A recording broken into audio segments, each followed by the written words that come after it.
Yeah. Well, we can hear you, but it seems like you are echoing. Yeah, I'm echoing. Yeah. I don't know. Maybe this is what I probably. Well, let me talk to my tech. Hold on a second.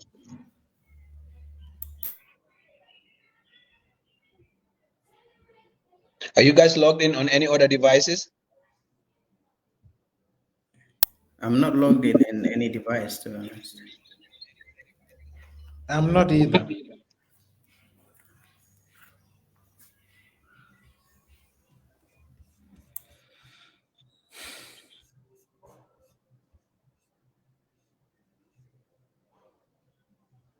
The American system is very similar to that of the Gambian internet mode.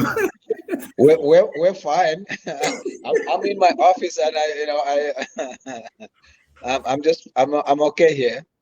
But obviously I'm on the phone, so I'm not even using the office internet or something. Demba, can you hear me? I can hear you. Yeah, so I'm not echoing, but when they get in, I think when we're having discussion, people keep saying I'm echoing too. So I don't know. Maybe we need to mute when they're talking, and let's try that and see. He says you all are echoing. That's what they said. Oh, am I echoing too? Someone Lamindao said you are okay. Yeah, they said you're the only one who is not echoing.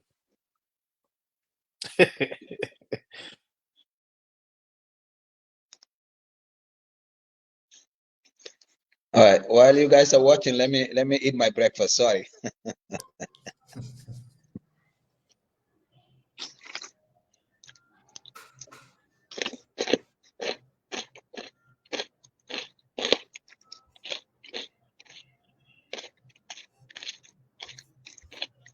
I think Sarian went out calling the tech guy.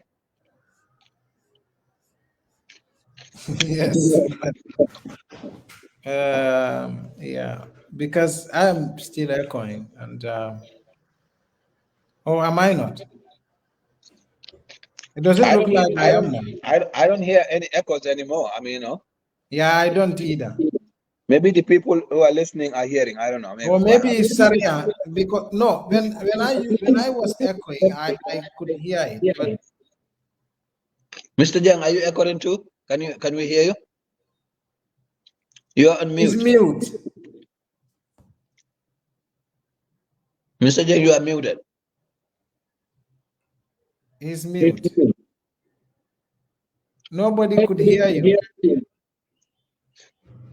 It looks like he's talking to someone also. Oh, okay.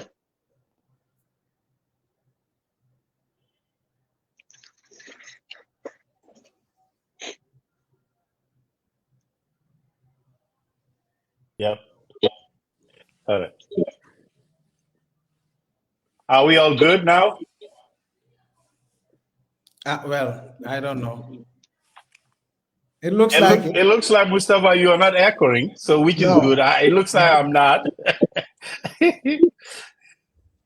Yeah, I think so. So we should be good then. Yeah. All right.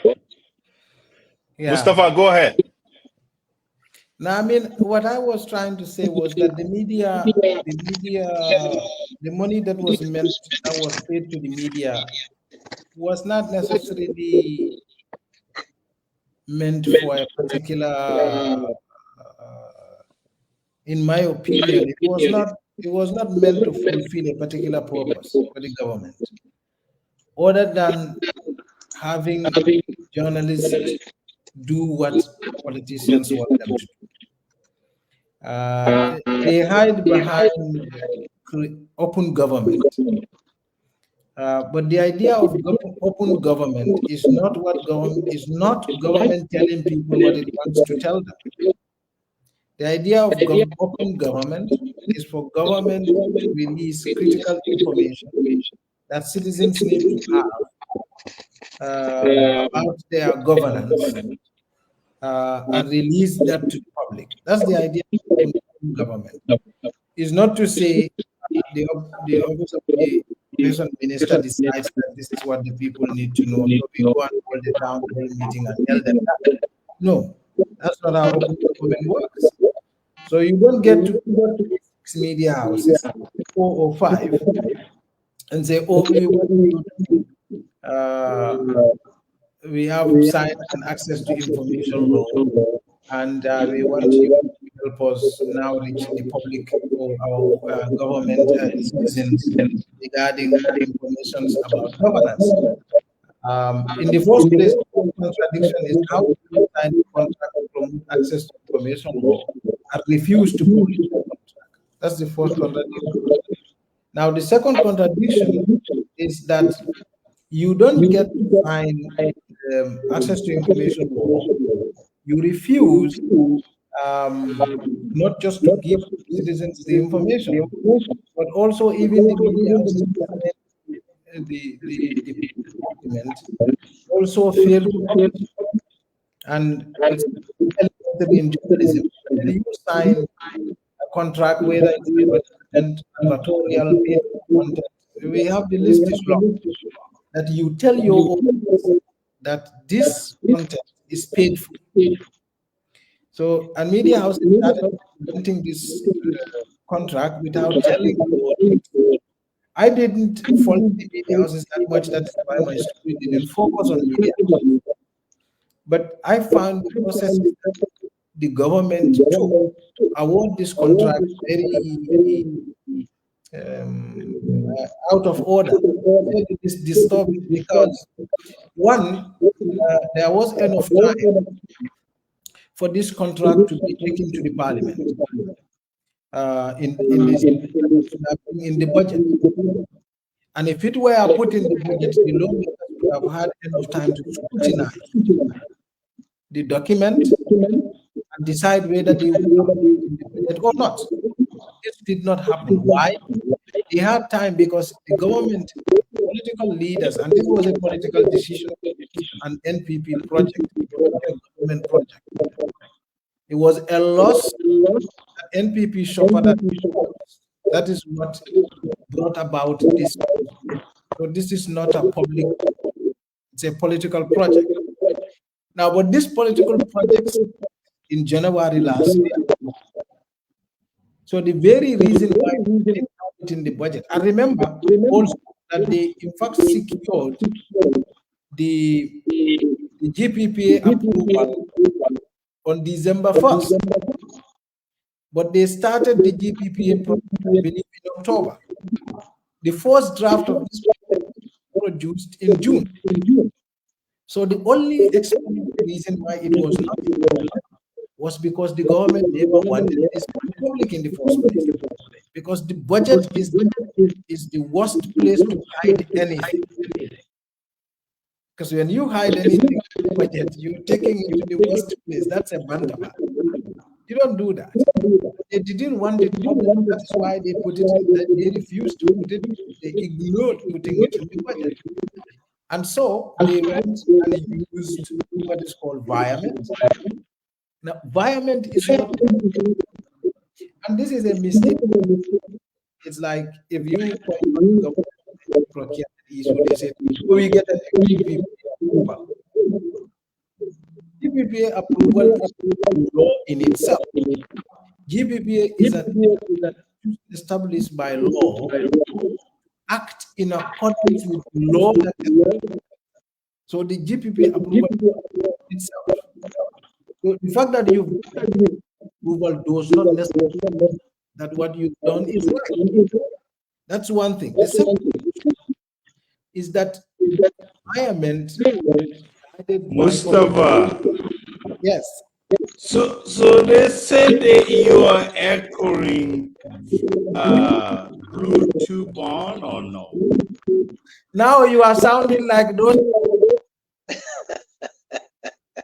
So yeah, you're sounding worse right yeah. Than me. I think yours is worse than me. Yeah, it says this.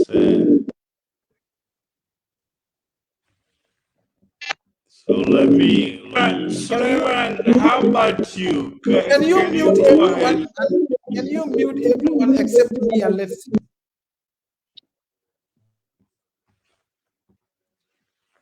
Have you muted everyone? Aha. So it's Ivaribunkas always come up with solution. Good, thank you. Yes, you see, yeah. So so this is the issue. Now the other issue that I was trying to address is that environment is addressed in the Public Finance Act. And so if you are going to via any amount of resources to any office, any budget entity, it should not be more than 75% of the original allocation. Now, but this so-called environment is more than the entire budget of the Ministry of Information. So environment does not apply in situations of this nature legally, according to Public Finance Act. This, you guys would remember, this was a very contentious issue, environment, under the days of Mamburenjai towards the beginning of the term of Mr. Keita, Sidi Keita. Sometime last year, I believe, or year before, there was a huge back and forth between them and the parliament regarding the issue of violence. So those are there. But also, another interesting thing is that the so-called two content creators that they have selected were, by best available evidence, owned by the same production company. Now the question is, how do you get to select two so-called content creators owned by the same individual? Now, going by how things work in the Gambia, you know what the undertone is. And so, you know, like I always said, Gambia government or public servants, they don't go into procurement, large-scale procurement.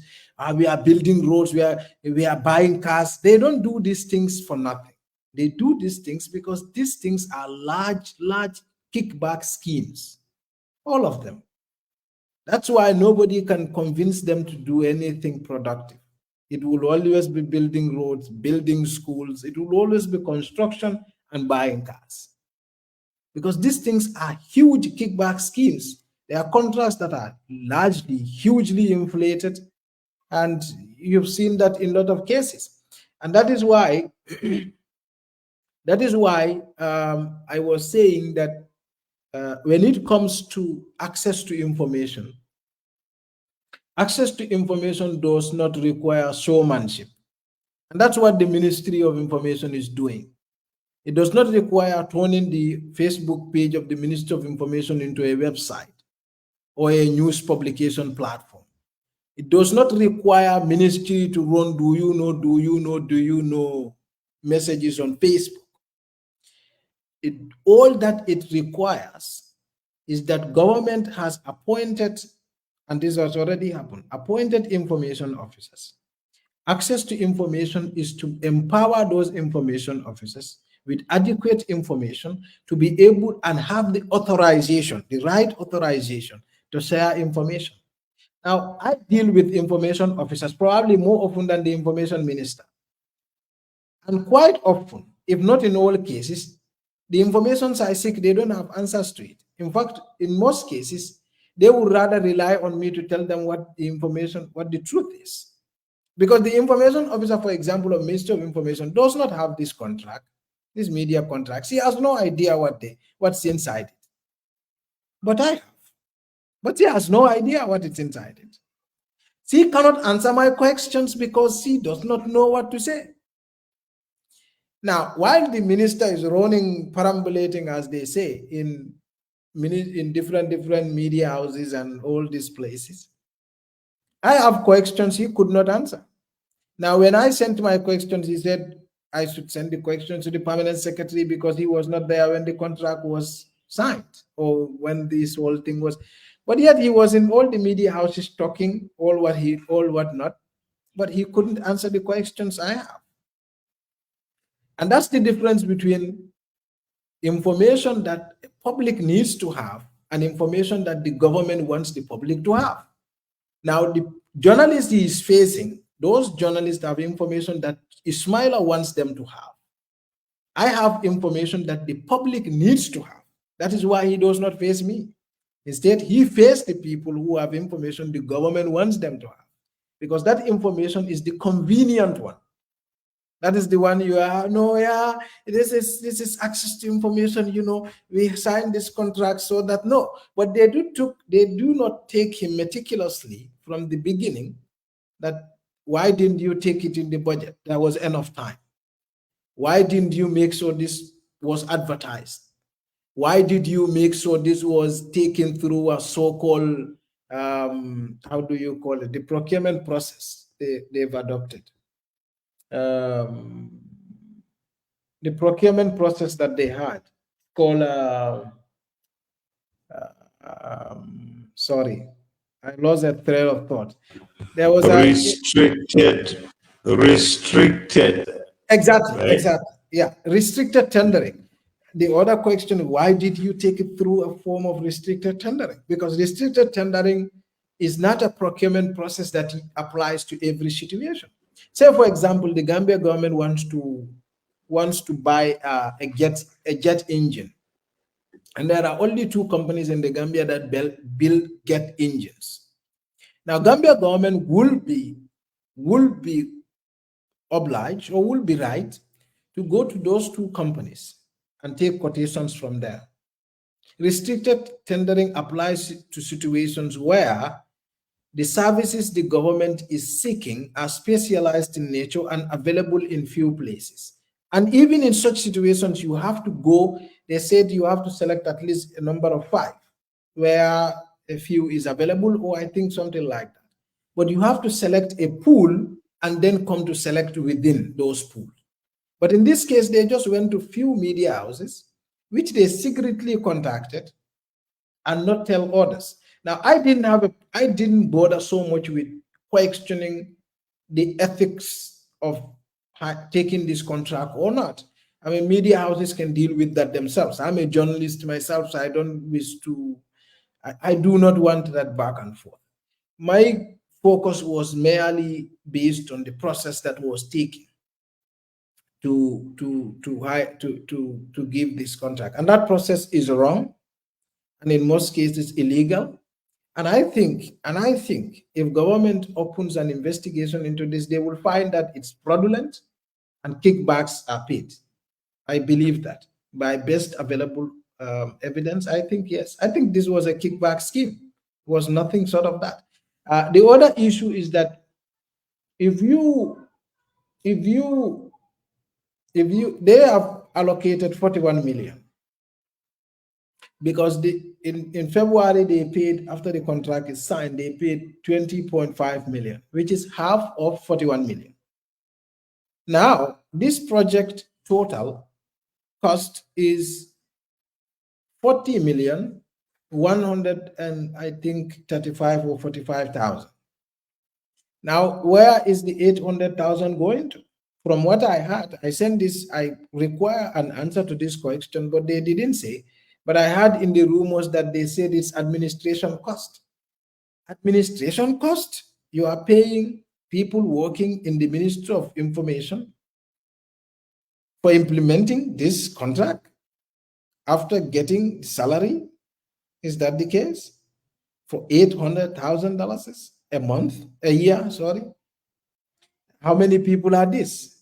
These are questions that government comes out to answer. These are the questions that require the issue of access to information. When people say access to information, this is what they mean. They are talking about contracts. For example, you've signed a contract with Espas to supply vehicles. Where is that contract? That contract should be public. This is what is access to information. Contracts like Banjul project and issues relating to it. This is access to information. This contract should be public. Contracts that they've signed with Eriski to build these roads, how much money is spent on it, a breakdown, thorough breakdown of that expenditure. so that the people are able to interrogate these facts and see whether we have value for money. This is access to information. Access to information is not to go and sit down and tell us how many roads you have built. We don't need a president to build a road. If the whole government died, like right now, and we just get a bunch of fufu heads and put them in government, they can just raise money to build a road. Nobody needs even a cent to build a road.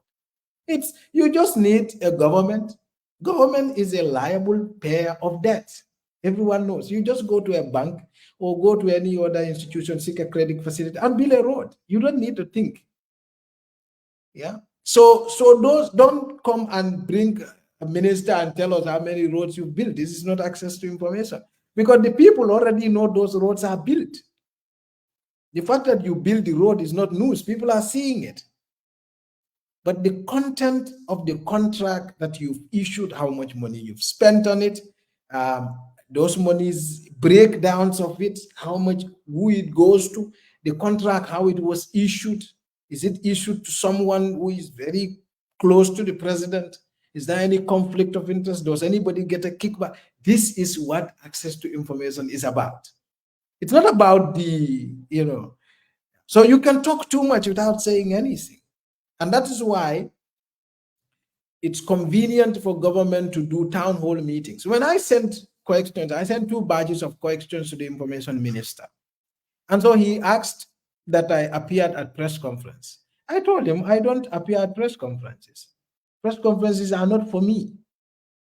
You see, I do investigations. How can I come to a press conference only to deal with an opportunity to ask 2 questions? I don't do that. I have a list of checklists that I look at. Did you take it through GPPA? Yes, I checked. Did you take it through this? Yes. Did you go to Banjul to meet this person? Yes. Where did you meet him? This place. I check it. What time did you meet the person? This time. Who was there when you meet? This is what job is about. It's not you come and sit down. I have 2 questions. Oh yeah, the GPPA, yes, GPPA approved it. Okay, where is the approval? Give us a copy of the approval. Yeah. So these are some of the things that are very, very important. Yeah. You can mute me when you are asking questions so that, or I can mute myself. It's okay. No, I wanted to follow up on that point. So if you have the checklist, so and so, and meet so and so, beforehand have the correct information when they mention those type of animals. Saring, you sounded really, really bad. I don't know what happened. Your audio out. Saria, you're muting. It's very bad. Can you unmute yourself and come back again? Can you hear me? Can you unmute yourself and come back again? I couldn't hear you. No, I did. Hold on.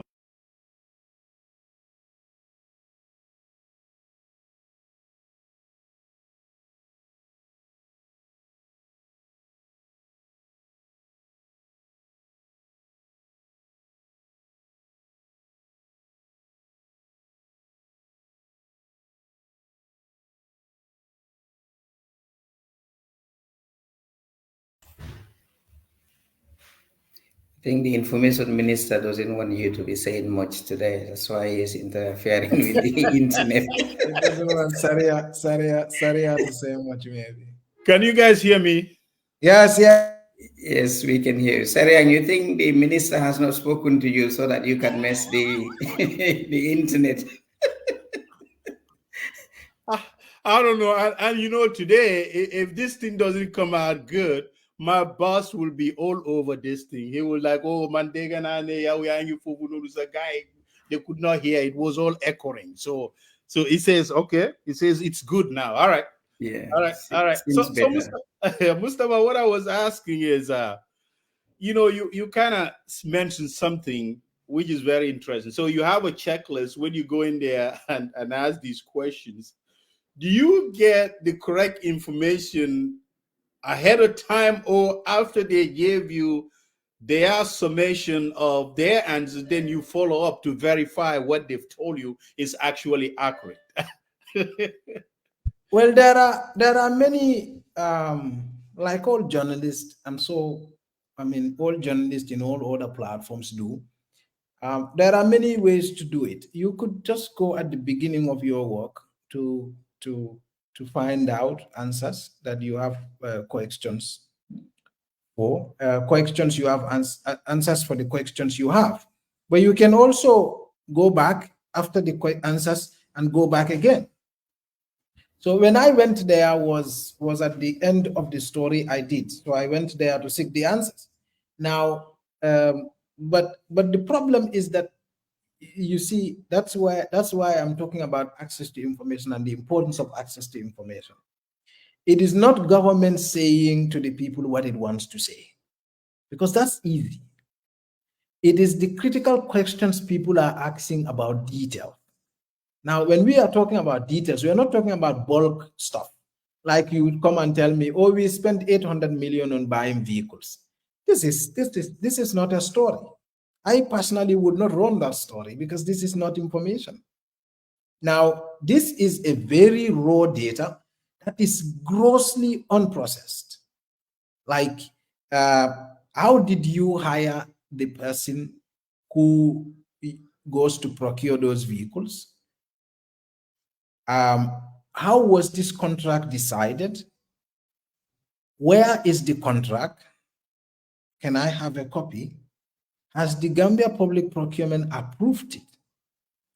And then you now go and read the contract and read the details of that procurement and go to now read the act of the Gambia Public Procurement. If they issued it under a restricted tender or it was bidding, open bidding and others, if it is open bidding itself, there can be issues. You can go and talk to other contractors who applied, who participated in the bid. Sometimes they engineer bidding times to favor a particular party. Sometimes, in fact, sometimes there are fake companies. Like there would be 4 companies, 3 of which are fake, and they are all created by individuals, but they exist.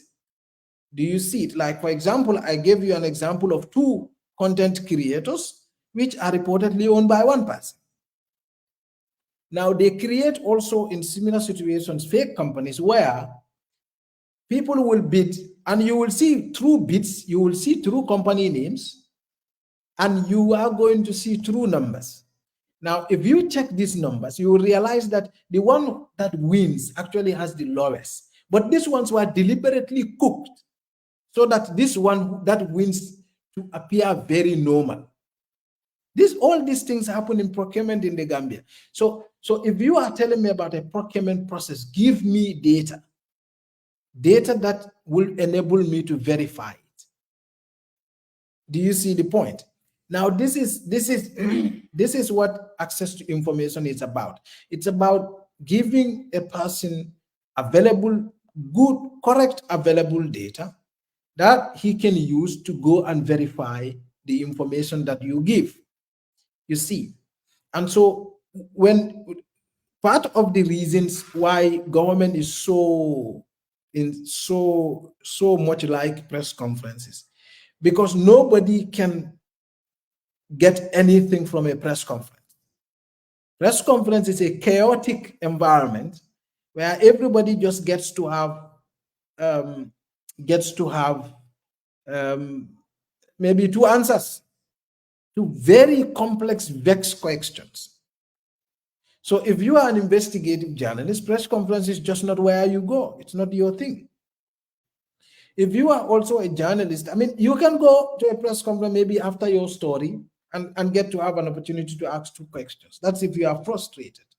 But the most ideal one is to have someone sit down in front of you and go through a checklist. Some interviews take 2 hours. Some interviews take 3 hours. How do you do that in a press conference? You see, and town hall meetings and things like that. So, but essentially what I am saying is that in the first part, the so-called government popularization agenda was wrong. It was done using processes that were very wrong.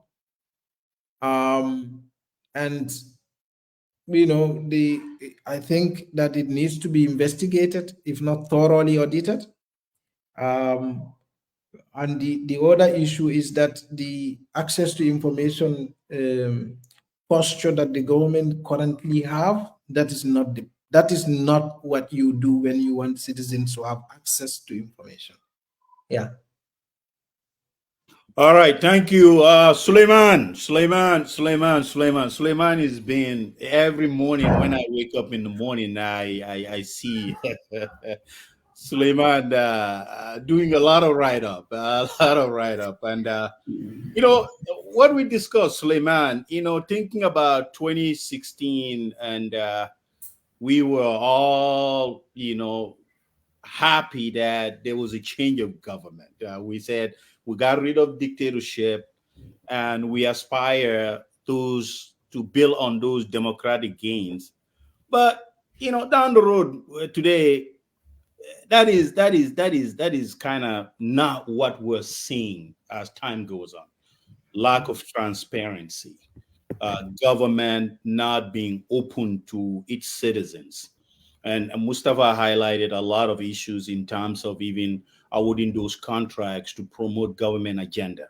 Still now, the content. My question always comes in: well, what have they been paid for? I mean, what are they doing? What are they executing? I mean, on behalf of the government. So I think we wanted to hear from you. What do you think? Where do we fall off track and wave off from the direction that majority that were very, very involved in fighting Jammeh's dictatorship and getting rid of Jammeh, having borrowing, and somehow it is off track and it's drifting on a different course than what we all aspire.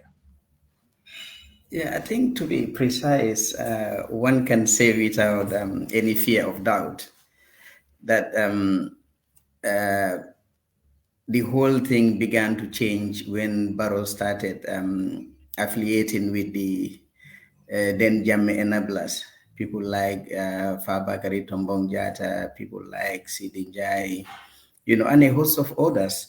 So we know these people, had a history of enabling Jammeh, and they were also people who strongly opposed, the election and the swearing of President Barrow. And when he started working with them closely, we saw him slowly aping Jammeh's style of leadership.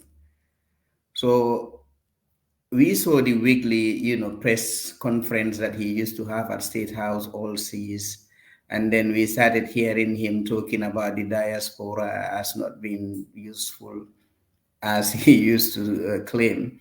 And from then they started, using the Jammeh's checkbook of leadership.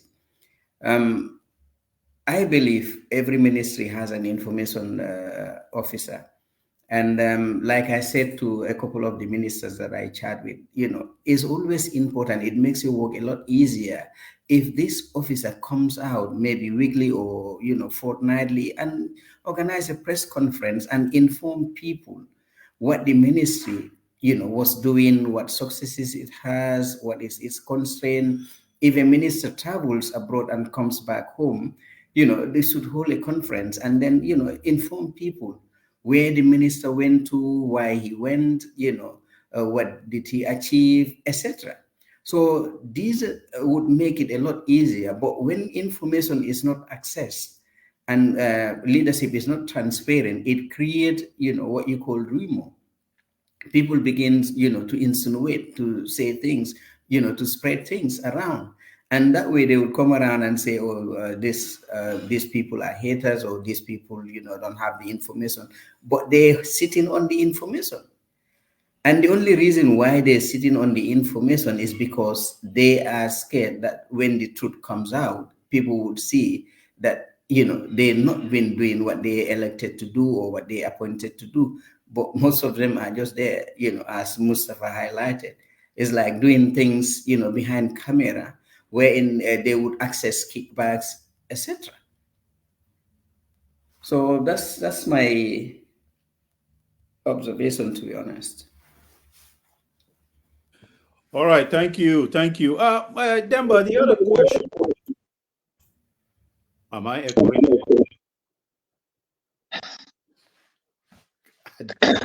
I don't know. We need to send you to Atlanta to get some lessons.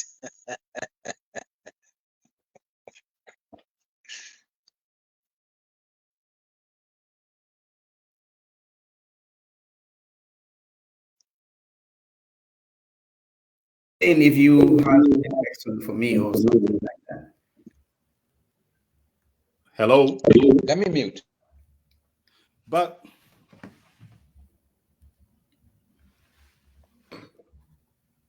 hello? Yeah, you're coming loud and clear. Okay, good, good, good, good. I don't know what happened, but my devices are all turned off. I even took my Bluetooth off. So, all right. So Demba, I think a couple of days ago, we've seen the government redeploy governors to be deputy permanent secretaries. And we all know right before then, there was a case filed by the UDP saying that the government actually illegally not going through the due process to employ these governors. And it brings the central question of transparency. Bring the central, yeah, I don't know what happened.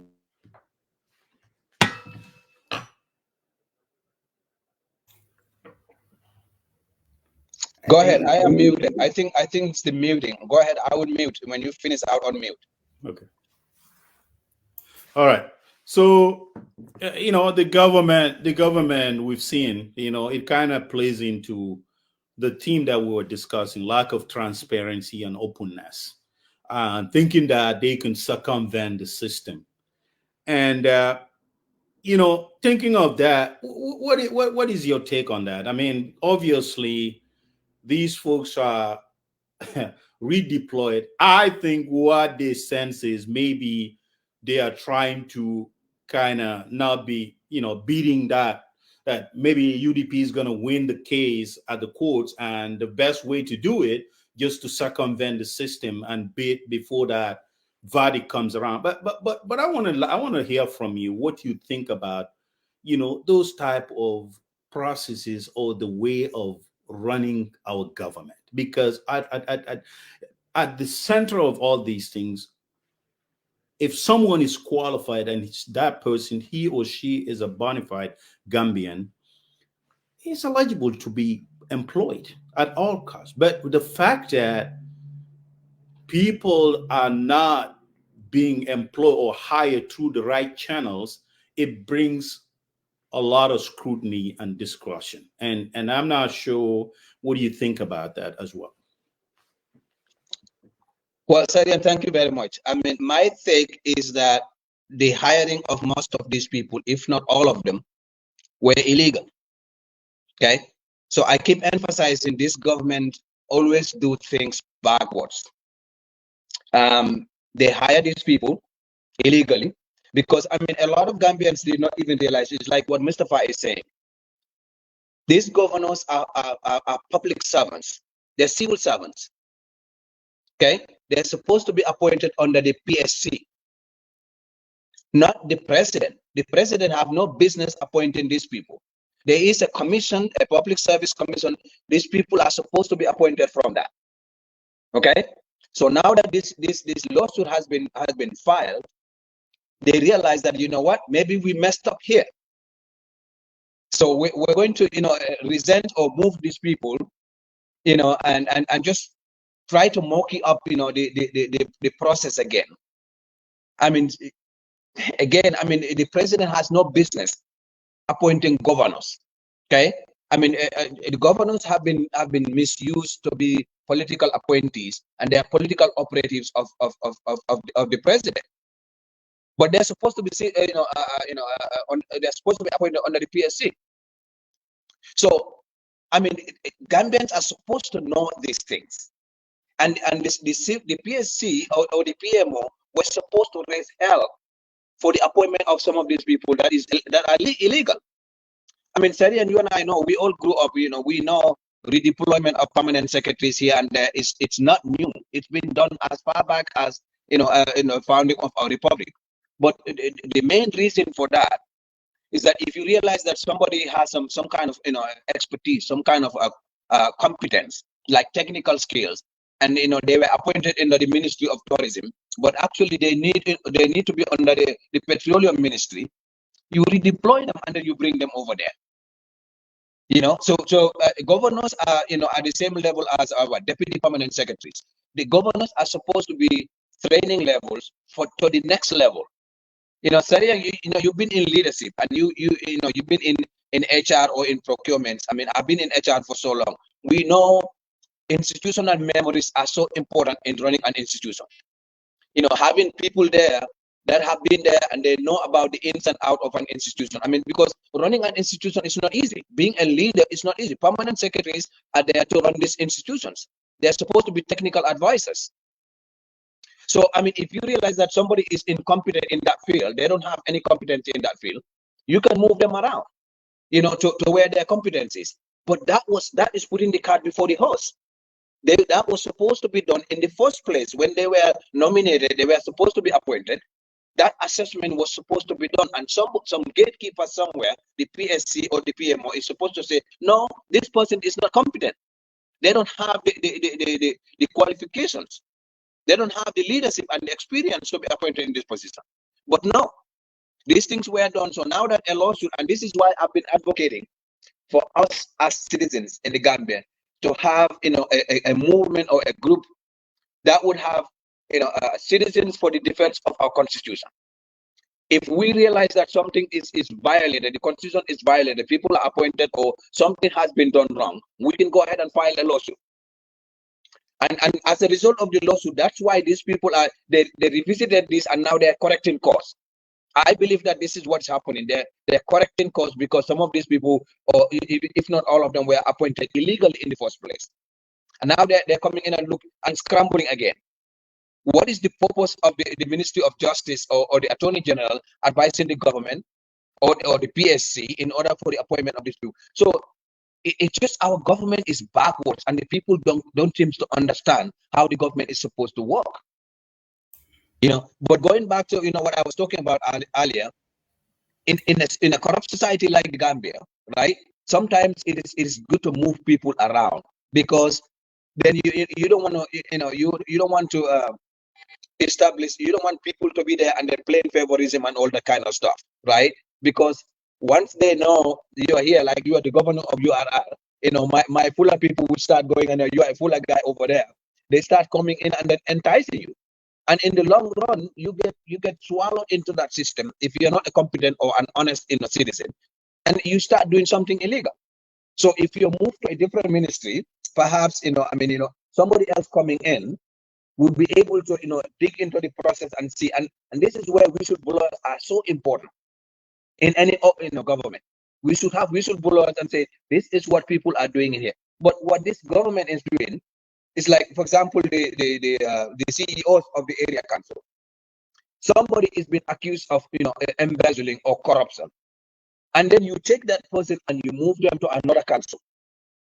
I mean, it's just an insult, to the process or to the open governance that we're supposed to have in the Gambia. So this is my take on it. My take is that they're correcting costs. They realize that they messed up big time, and now they're correcting costs. That is my take, and I could be wrong. I mean, perhaps we should have somebody that is an expert in the Public Service Commission or from the PMO to explain to us what elaborate on what Mr. Beldah is saying. If you look at the public service, is governed by what you call the general orders. That's what governs the civil service and the financial instructions. So permanent and secretaries and deputy permanent secretaries, these are public administrators. And then the governors, are also public administrators. So the deputy permanent secretaries were to be deployed as governors so that they have that administrative training and experience, so that when they come back, they would be promoted to permanent secretaries, and then the most experienced permanent secretary would be appointed as the secretary general. So the governors are all civil servants, and that was the whole criteria. But Jammeh started, dismissing these people and appointing governors on political appointment. And when the transition came, they never had, a sit down to look at how the civil service operates, how it is governed, and where you can, have political appointees, etc. That's why we saw during the transition, the foreign services being saturated by people who never had any experience about, international relations, holding positions and messing up things. So UDP thought and looked at it, because if you look at me, I did say UDP has kind of rebranded itself. And people are saying I've said so many things about UDP in the past, and I did, and I still stand by those things, because those were the times when UDP was living that era. But they have seen their mistakes and they have corrected and rebranded itself. Now look at, some of its members coming out, to all the media platforms, talking about, their agenda, refuting some of the things that the government is doing. You would hardly come on the social media and see UDP previous elements that would come out and insult you, and then, when you write things, they will be like vultures hungry all over you, insulting you, castigating you, and doing things, that is just appalling. Now, if you look at NPP seems to be aping that. Barrow seems to be doing the same as Jammeh, instigating people, encouraging political vigilante. These were things that they were accusing UDP of.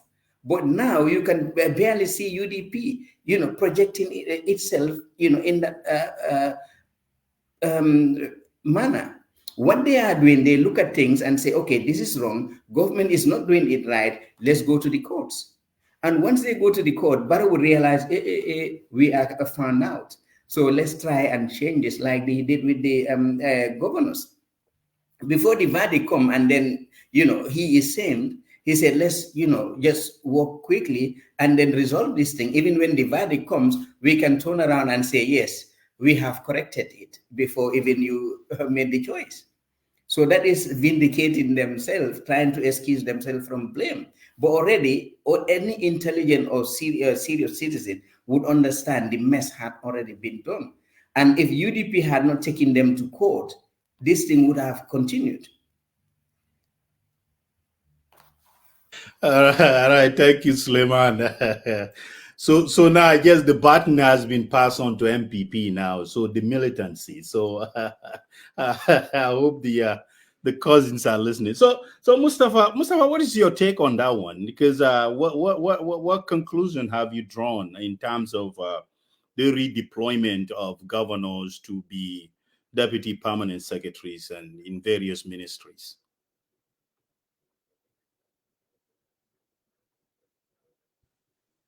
I think that one of the problems in this country is toxic politics. Toxic politics, such that we don't have a conversation about what the agenda is. And so, and part of, so there is interference coming from different areas. And whether it is donor community setting the agenda for the country, or internal toxic politics interfering with people's senses. So everybody is engulfed with emotions and not thinking. But in the first place, the office of the governor should not exist. The current institutional arrangements we have in the Gambia, the office of the governor, it's like a square peg in a round hole. It shouldn't exist. The local governments are conceived as governments at the grassroots level. In fact, if you go to more efficient countries where this kind of model we envisage are functioning very well, say Switzerland, for example, they have 3 or 4 regions, I think, English speaking side, French speaking side, Italian speaking side, and I think Dutch speaking side.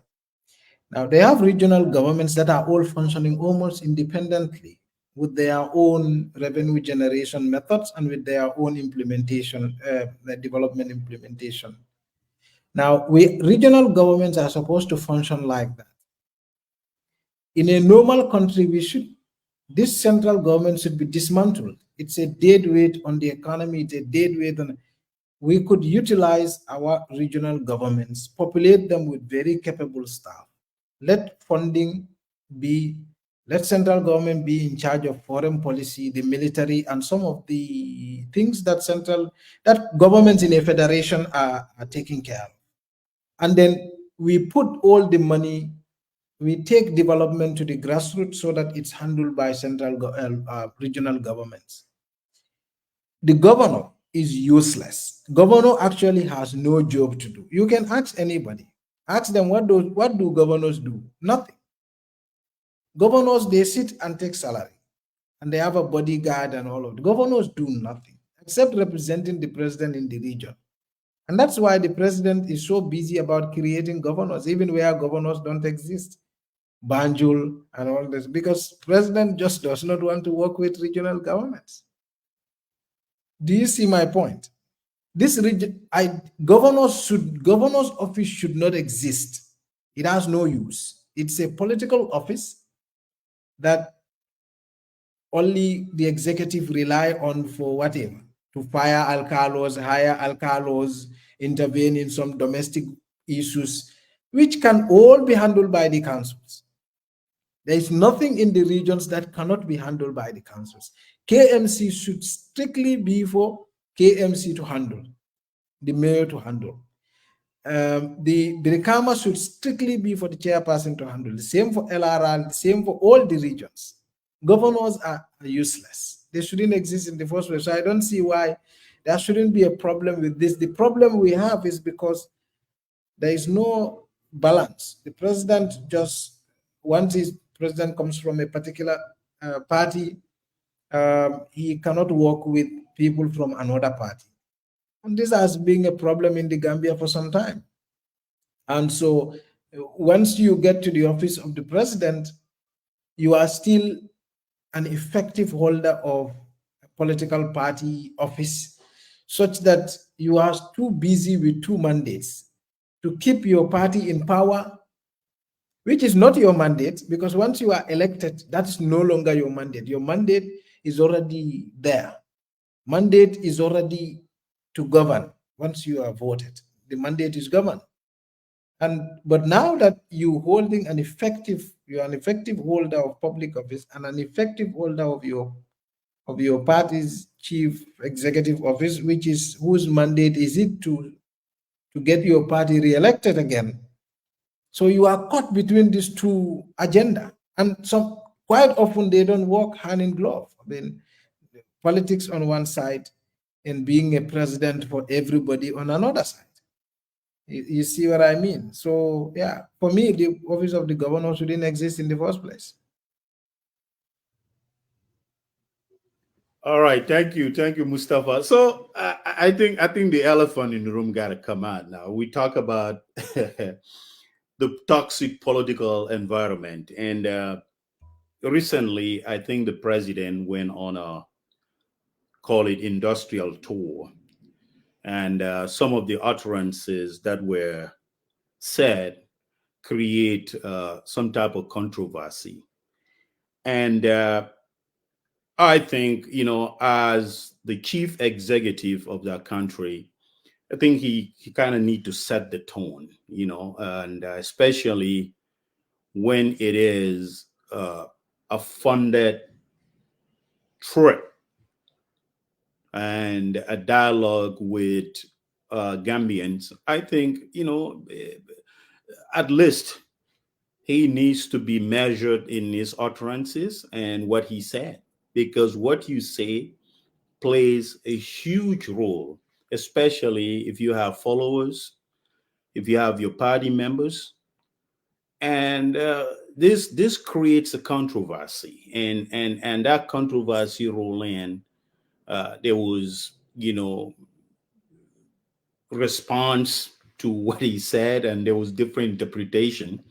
But then, I think the particular one that I wanted to talk about is in his response, he was talking about civil servants, and he said, I was told that some civil servants are in my government to sabotage, and they've been insulting, but I will fire them, and they are gonna end up being beggars. I mean, if I hear such words, I'm telling you right now, it reminds me of Jammeh. Jammeh used to sit at the State House and tell people, okay, today is Eid. If you disagree with the pronouncement about, you know, Supreme Islamic Council, you're not gonna pray here. This is Fisuma Dekala. He goes into this. So if I see this chest pounding that a civil servant who is a bona fide Gambian, who is qualified to man, just because you suspect. And, there was another area where he says, wherever you go and you ask a civil servant which political party he support, he would say, I'm neutral. You know that person is a opposition sympathizer. So just to put things in a context, I mean, where do we do wrong? I mean, what is all this about? About chest pounding? You're going to fire people, they're going to be beggars, especially if those folks have the qualification and they went through the due process to be civil servants. I mean, in the United States, there's not going to be anyone threatening to be fired because you support one. But you cannot discuss, as a federal employee, there's a Hatch Act.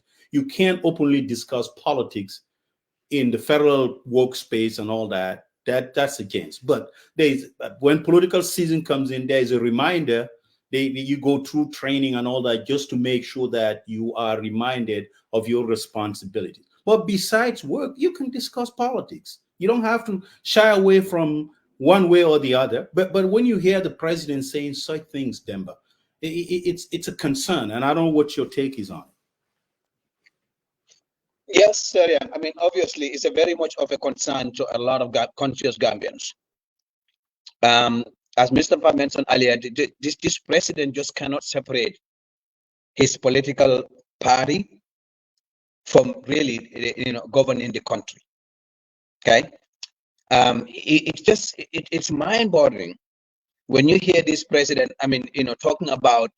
I mean, he's listening to the wrong people. Okay. I mean, obviously, this was the Jammeh operative. This is why you saw that Jammeh was firing everybody and hiring everybody.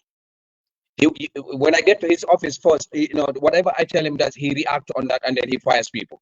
And then the next day, somebody else comes in, so he reinstates this person, and then fires another person. Right? Barrow is listening to the wrong people.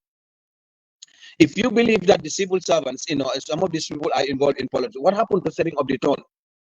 Yourself as a president, when did you hear Barrow set the tone for good administration or for good governance, or even being a patriot? A citizen committed to delivering service in the Gambia. The only time this president signs, the only time you see him smiles and he gets really, really excited, is when he is on the political train talking about his political opponents. We have a lot of issues in the Gambia. We have youths that are dying to be motivated. We have institutions that need leaders really to be inspired, to set the tone and to start delivering.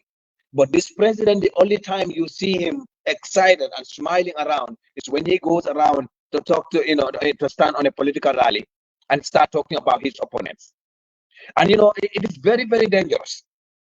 Because what he's doing is that he's listening to the people that are saying, "Oh, this person is UDP, this person is NP, PDYS, or this person is an opponent, it's against the NPP, and therefore they should be fired." And he's interfering in the governing aspects of some areas that he has no business being in. It is very dangerous. And at the same time, I know we will talk about this again. The same time, the president is setting setting citizens against other citizens. He's telling his opponents, his supporters, fight against these other citizens. Think about the kind of chaos that this thing is creating in the country. What if UDP leader comes out and say, to my supporters, come out and then fight against NPP supporters? What about PDI supporters? What about other political leaders? Mama Kande and others come out and tell their supporters to really fight against other supporters. What are we going to have in the streets in the Gambia? And then the Minister of Information comes out and tell us that there is no political chaos in the Gambia, that there is political stability, when the president, the chief executive, the leader that everybody is supposed to be listening to, everybody is supposed to be inspired by, it's calling for for political tension in the streets in the Gambia. That's what he is doing. And we have seen the result of that. We've seen the result of that. The saddest part about this whole thing is that some of these institutions that are supposed to be independent, like the police, right? They are listening to the president. They are arresting people for simply speaking. And we sit back and act like this is normal politics. Oh, he's an opposition. It's okay to arrest him. It's okay to detain him for 72 hours. He's insulting people here and there. Sooner rather than later, it's going to get to every one of us. This is what happened during Jammeh's time. And again, we mentioned this earlier, the same Jammeh operatives are the same people who are back in charge. You see one of Barrow's videos that he was talking in Badibu, I think. I mean, it's so sad. This was in Badibu, right?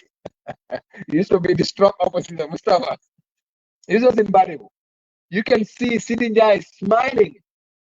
When Barrow it may be my village. They recently inaugurated a clinic, a hospital or a clinic there. It was in your village, right? It must. Guys, let me just comment quickly because I need to go. Just make a quick contribution. I think Barrow doesn't understand the term neutral, and then he's not familiar with the general orders and how the civil service operates. So he needs schooling on that. And I think his ministers and his advisors are doing him a lot of disservice on that note. Because as a civil servant, you are supposed to be neutral. You are not supposed to actively take part in politics. According to the GOs, you are not supposed to sow membership or take, executive positions in any political parties. But you can be a political sympathizer. Out of work, you do not have to go to political campaigns to show that I am an NPP supporter. If I am, let's say, a permanent secretary or deputy permanent secretary, I am prohibited by the general orders to do so. But when it comes to election, naturally, we all vote for the party that we believe has the right policies or has the right programs for us. So for him to say, if anyone is neutral, is an opposition, I think that is a misplaced belief. And secondly, he said his minister informed him. So that means he's relying on those ministers because they've got something against that person. So they will come around like Jammeh time, backstabbing, saying X hates you, they're saying this, they're saying that.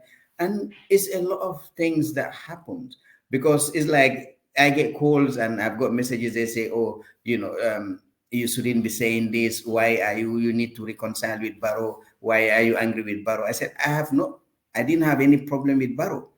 I'm not angry with him. I am disappointed with his leadership. And I have a right to express how he needs to lead.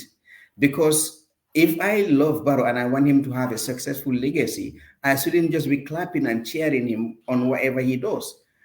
I need to show him what he needs to do right. And sometimes you have to come the hard way for the person to understand or to realize this is what is happening and this is what I'm doing. And I think the other point again is like most of us are not used to being supporting a party and holding a critical or a different opinion from the party or from the leader. And this is holding us back. That's why it's like, in the Gambia, many people settle for such changes, like Mustapha indicated, about the roads. That is not only what Gambian needs to have a better way of life. Look at the cost of living. The prices are going up. What is, his government doing, to ensure some of these prices, are reduced? if you say, they say, okay, this is a global issue, we know this is a global issue. But every reasonable government and serious government is making efforts to ensure they subsidize or they control some of those prices. What is he talking about? The pensioners. I remember Sana Sabali stating that when his dad retired, he was struggling severally to get his dad's retirement. But a week after they took over, I think someone from the Ministry of Finance or wherever works on pensions came and said, this is your father's pension. So you can imagine, so deliberately, they must have deliberately controlled the prices of these pensions to ensure that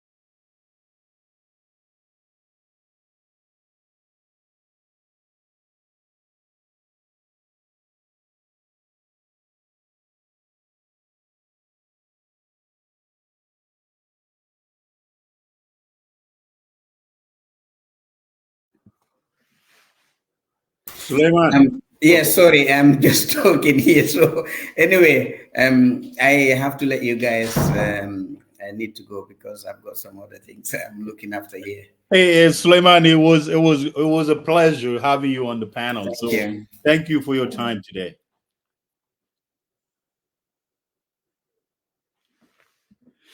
Yeah, so Demba, when we go around today, I want to kind of mix it up a little bit. I'm gonna give phone number after our analysis. Have folks calling at the very end of our analysis, so that way because they've been Let talking me about. let may I also add a little on what No, go ahead, Mustafa. Jeng has said. I think that uh, the problem is that the president created a huge mistake. Um, the president of Fulanso Bangkokan, you cannot create for the presidency an equal. It's a mistake. The president is the person in charge of the country. He doesn't have an equal. He can't do what you do. He can't insult you because you insult him. That's above him, right? He doesn't have. So you can't create an equal. It's an insult to the dignity of the office to create an equal for the president, and that's what Barrow is doing. He's creating an equal for the president. He is in charge. It's not like he has no, that has passed. That has passed after the elections. Now the most important issue I want to highlight is that when the president comes out and say that there are public servants who are sabotaging the government, the president is indicting his own inefficiency. Because the job of the president is to mobilize national resources, which is financial and human, to execute a goal that he set for the country. And so once you have clear roadmap and you have people you put to task to execute the agenda to achieve that clear goals, there is no excuse. They cannot be seen to be, you cannot go around that like me at the Republic. If I go out and say my reporters are not doing the job, it means then I'm incompetent. Because those reporters are working under me. I'm the one who conceived the story ideas. I am the one who put them through a pitch system where they pitch, do the preliminary research, bring it to me, I approve and say, go and do this story. Here is your budget. For your budget for the story and your payment after the story. If it is a freelance, if it's a staff, then your payment, right? So I can't go at the end of that story and now come and blame the reporter for the failure to deliver that story. It doesn't work like that because I am onto the story myself from the beginning, from the pitching to the draft, to the final draft. And that's the job of the president. The president is a supervisor. The president hires and monitors. He hires people, is a supervisor. He gives them a job and he monitors them execute that job. So if there is someone who out because of politics does not execute his job, that's the failure of the president. That's not the failure of the individual. And so that's what the president needs to. He needs to just, I think the president just needs to learn his job. It doesn't seem he knows how to do it. No, I mean, quite frankly, I mean, I'm respectful, but I don't think he knows what his job is. Because, I mean, how can they do it? How can you give people job and then you come and say, but they are not doing their job? Yes, give them, you are the one, it's your job to make sure they do their job. Yes. But that is not to fire them. That is not to wait until they mess up. Because when they mess up, you know, the public incur cost in so many ways. Absence from work is a cost, but also failure to do the work is a cost. So while you wait for people to fail, you are already incurring a cost the republic cannot afford. So why would you wait until you fail? That means you need to properly plan. And this is why now they have two offices. They have Office of the Secretary General. They have Office of the Public Service. Issue of the Secretary General is almost redundant. But the head of the Office of the Public Service is there. Yeah, and you have these two offices. And I mean, I don't know the public service boss, Mr. Boy. I have never had any reviews, but the reviews I've had of Salimatu, that's the Secretary General, has been very encouraging.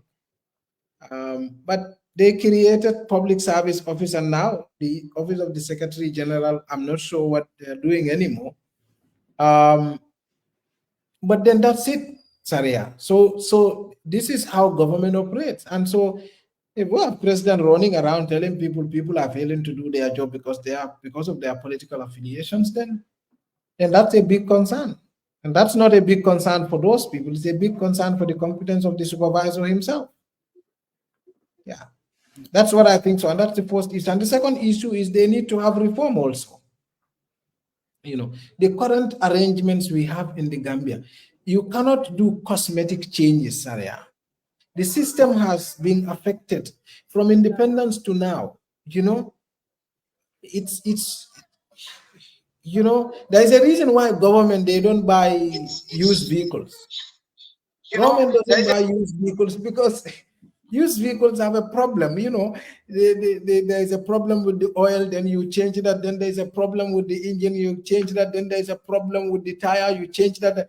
You buy new vehicle. Now, the system had been corrupted and affected over a period. Government should not have adopted cosmetic changes, reforms here and there. No, there should have been what Barrow himself favorably said at the early days, an overhaul of the system. But there was no such thing. And you're going to go to have this over and over again, over and over again. And the president doesn't help it himself by being very much involved in some of those partition issues. I mean, the president is a politician, clearly. And the president has a job, has a political job.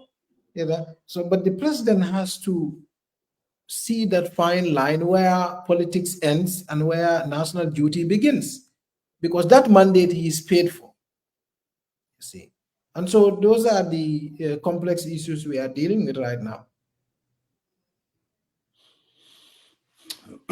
All right. So Mustapha, you know, while we're waiting on Demba to come in, you know, I think our political environment becomes so toxic, and reaction, counter reaction, response, counter response, and it creates this dynamo whereby, you know, people are concerned. I saw a piece where, I don't know which one, but I read it somewhere where they says, you know, 2026, there is trouble looming because of the way our political environment, and not particularly Barrow, but some of these utterances, like saying, you know, I'm going to fire civil servants, militants can go ahead and fight their own rights. And I heard Ben Suarez say this, and then I was listening to it, and I went through his clip, and it was very interesting. He says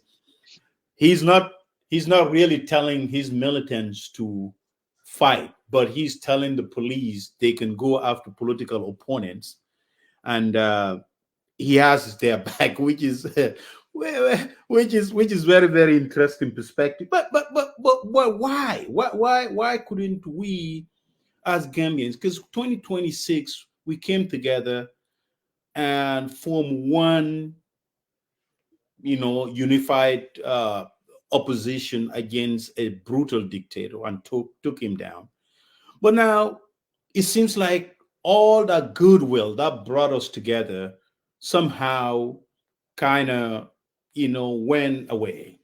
I mean, it's just that we don't even remember those anymore. We all go after each other. We form alliances with folks that during the tough days that we were fighting, they were in concrete or concerted agreement with Jammeh. Everything that he was doing, there was not a single time they went on a public platform or they pushed back on Jammeh's atrocities. Today, as you rightfully said, the cosmetic dressing of our civil servant, our National Assembly, some of the higher positions, and so forth and so forth, and it's gravely concerning. And I think, where do we lost the track, and how do we regain this momentum and steer in a different direction? We lost track from the beginning, Saria. I think that the politics of this country went off the rails in 2017 itself, when it became very toxic and people chose personal interest over the collective. And the reason why I'm saying that is because even the tension that existed between UDP and Barrow was largely personal. It was largely a fight between two individuals that was made and sold to people like a fight between principles and non-principles. There were no such thing. The fight between the two political leaders was just merely, I want to be president, I also want to be president. And that's the truth. I mean, whether people see it that way or not, but that's what happened.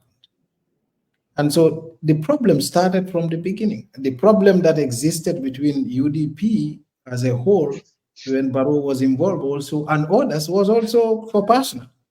Because when things were right, had we insisted that reforms must happen and must happen now, when UDP and Barrow fell out, those reforms would still have been there. Before Barrow works back on them, it would have taken time and we would have figured out something. But people didn't insist on the reforms there and then. And this includes a lot of people, including UDP itself. And so that is a mistake Gambians must avoid in the past. When we mean this, we genuinely mean it. And I'm not saying, I don't like this word genuine, because it sort of suggests that other people are more patriotic than others. No, I don't like to go there.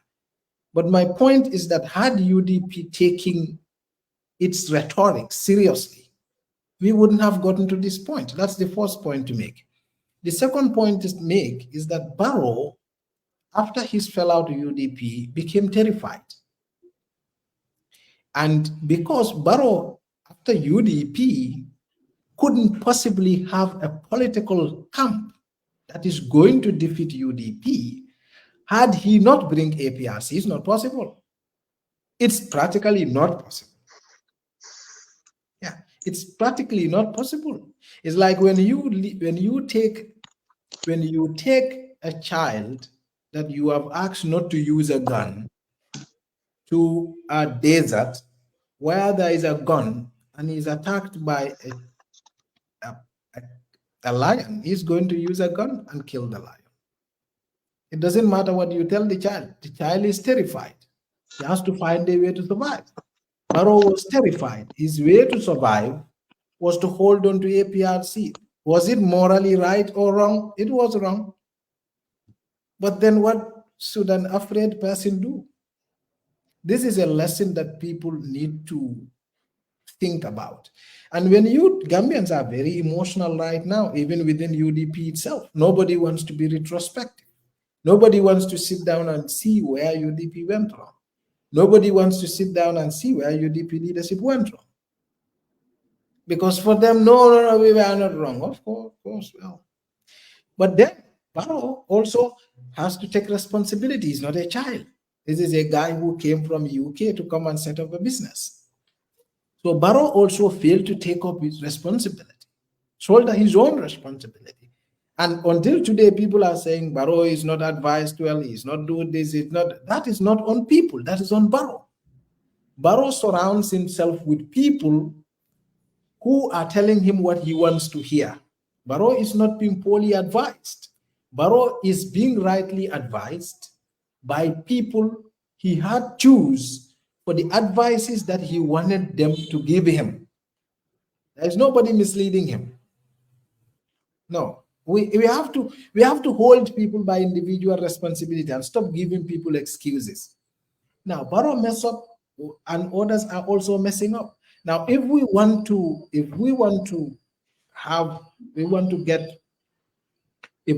get on track, we will have to elevate the conversation.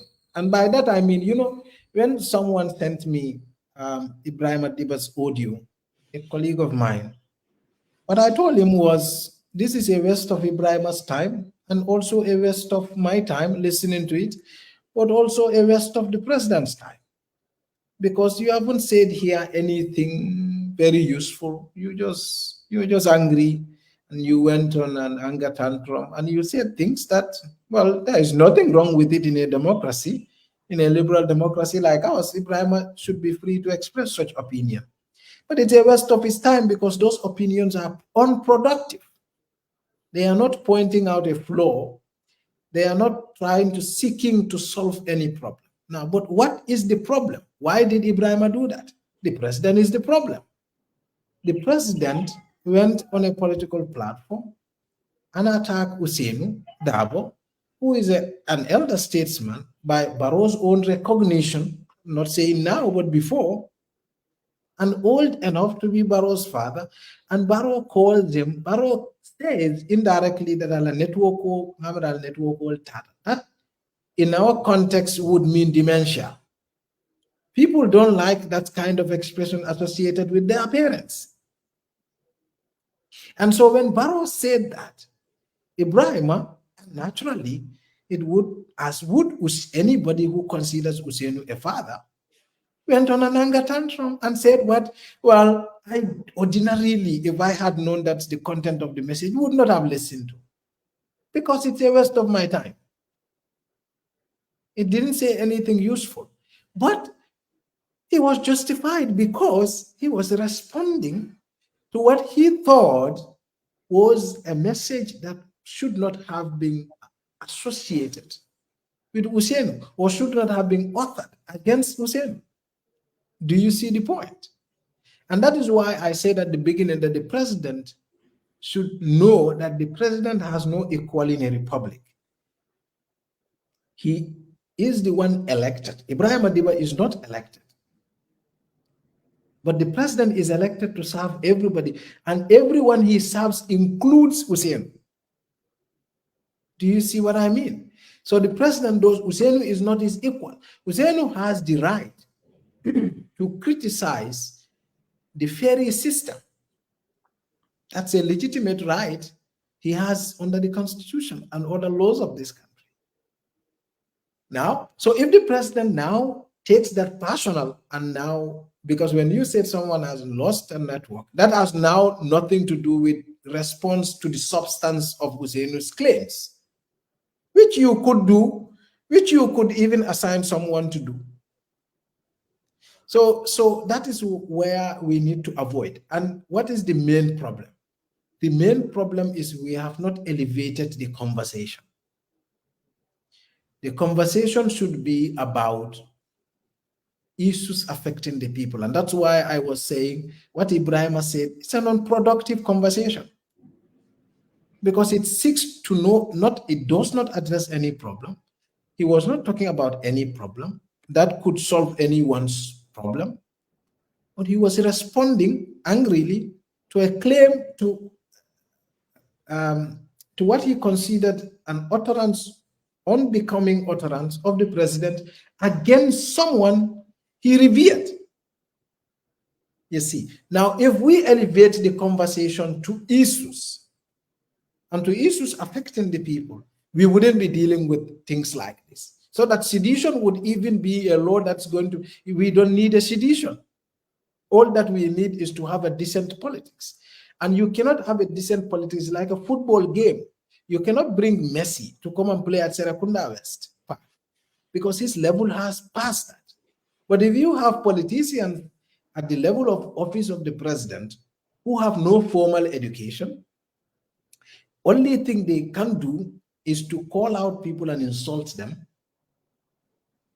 This is the politics you are going to have. The only thing they can do is to say, I am ready to die. Nobody has to die in a republic. This is not a fight between Ngalinkoi Sonko and some other guy. We don't have, this is not that time. The time is who has a better idea to serve the country at the level of the government, and who has a much better idea to replace that individual. And that's what politics is about. Barrow claims to have a much better idea. Barrow is voted, and he claims to have an idea to execute to help liberate this country, both economically, socially, and politically. And Usiano claims to have a much superior idea. Now, those people certainly have something to talk about, and that's their ideas.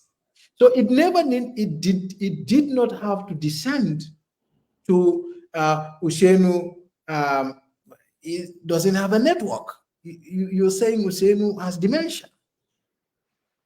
Nobody would take that as a very polite word towards your father. And suddenly when Ibrahim also reacted, and he said things that would be similar to what Barrow said about Usainu. And Barrow now get him, well, you could say Barrow get him arrested, or he's arrested because he said that about Barrow. Because sedition simply means he said this about the president. Do you see what I mean? So we know how to solve this problem, but we have to elevate the conversation beyond the Dusano level. Because, sorry, Saria, only thing Du can do is to insult, is to say this, is to talk about people. I mean, have you ever sat down and look at all those advisors Barrow have at the presidency to talk about the complex issues of this republic? Like, how? Like it's going to be a miracle. So for you to elevate the conversation, you have to have players. That is why I talked about Messi.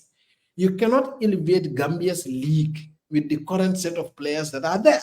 If you want to elevate the league, you import players that have the standard at playing at the level where the league is expected to be. Saudi Arabia, when they wanted a better league, they've started importing bigger players and elevate the conversation. You cannot have a conversation with Rambo because Rambo, all that he says is parallel. That is not, this is not a war between Ngalinkoi Sonko and Kelafa Sane. This is not that. This is not Sirifudibas time where you need to wear a lot of charms around your waist to. This is an economy that is, it's an economy that is dying and needs people who have sense, think, even for the sake of it, to save it. So you don't need people to be very brave.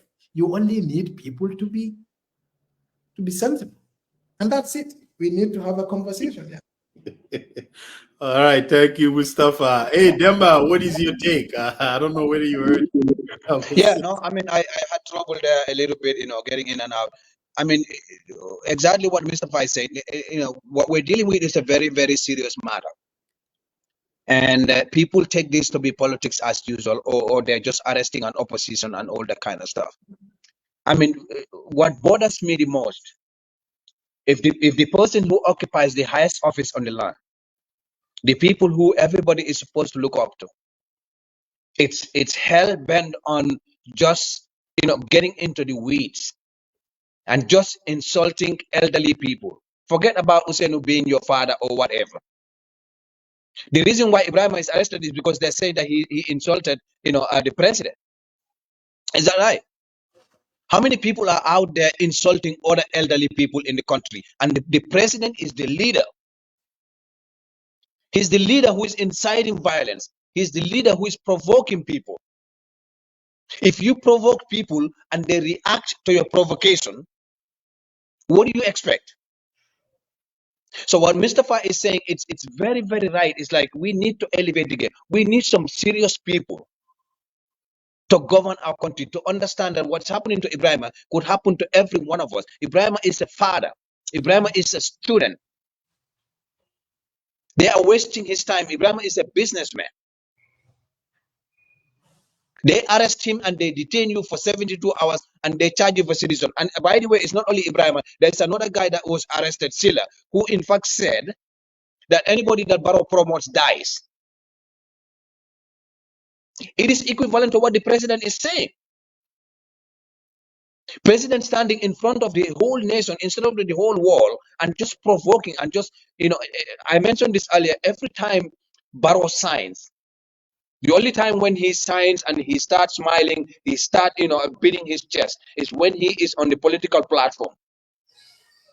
What happened to addressing our youths? What happened to setting the tone as a leader of our country? What happened to all of the challenges that we're facing every single day? You go to the traffic light and you see all the beggars standing there. And the president is in the grassroots, it's in the weeds, insulting elderly people. When you talk about these things, they talk about you being, okay, you are sympathetic to UDP or you are whatever.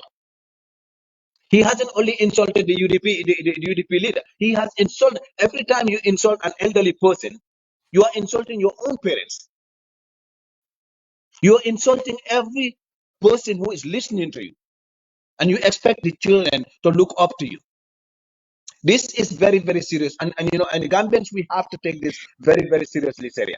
We have to understand that what the president is doing is it's not.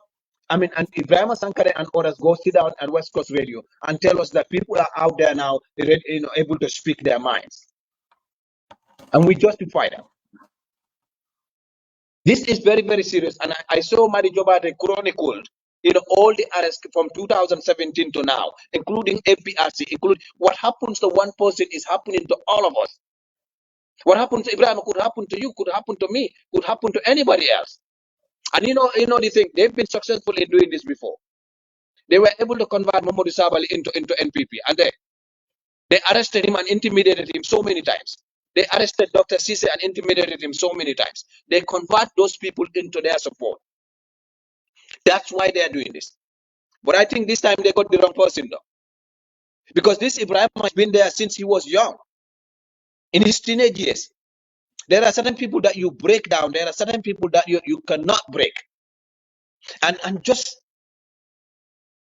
Gambia is just mind-boggling when everything we look at it from a political angle. You look at the commentaries, people are saying, oh, he's UDP, he's out there insulting everybody. The presidency, very, very few people in the country or in the world are privileged to become presidents. When you occupy that position, you are above a lot of people. You're above almost everybody. The whole country look up to you. You're supposed to set the tone. And President Barrow is just somebody that does the bare minimum. The bare minimum. I call him, he just occupied that seat and then he warmed the seat. That's what he's doing. The bare minimum is what he's doing. But what he's doing is very, very serious. He's inciting violence. And the international community need to pay attention to this. The Human Rights Commission need to pay attention to this. The Bar Association need to pay attention to this. Civil society group need to pay attention to this.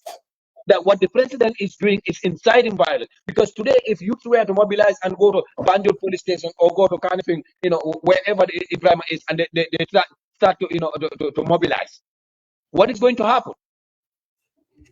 And we shouldn't act as this is normal. And after this is over, people are supposed to file lawsuits against the government for wrongful arrest. They're going to drop these charges and everybody act like, oh, it is normal for the president, for the police to arrest people.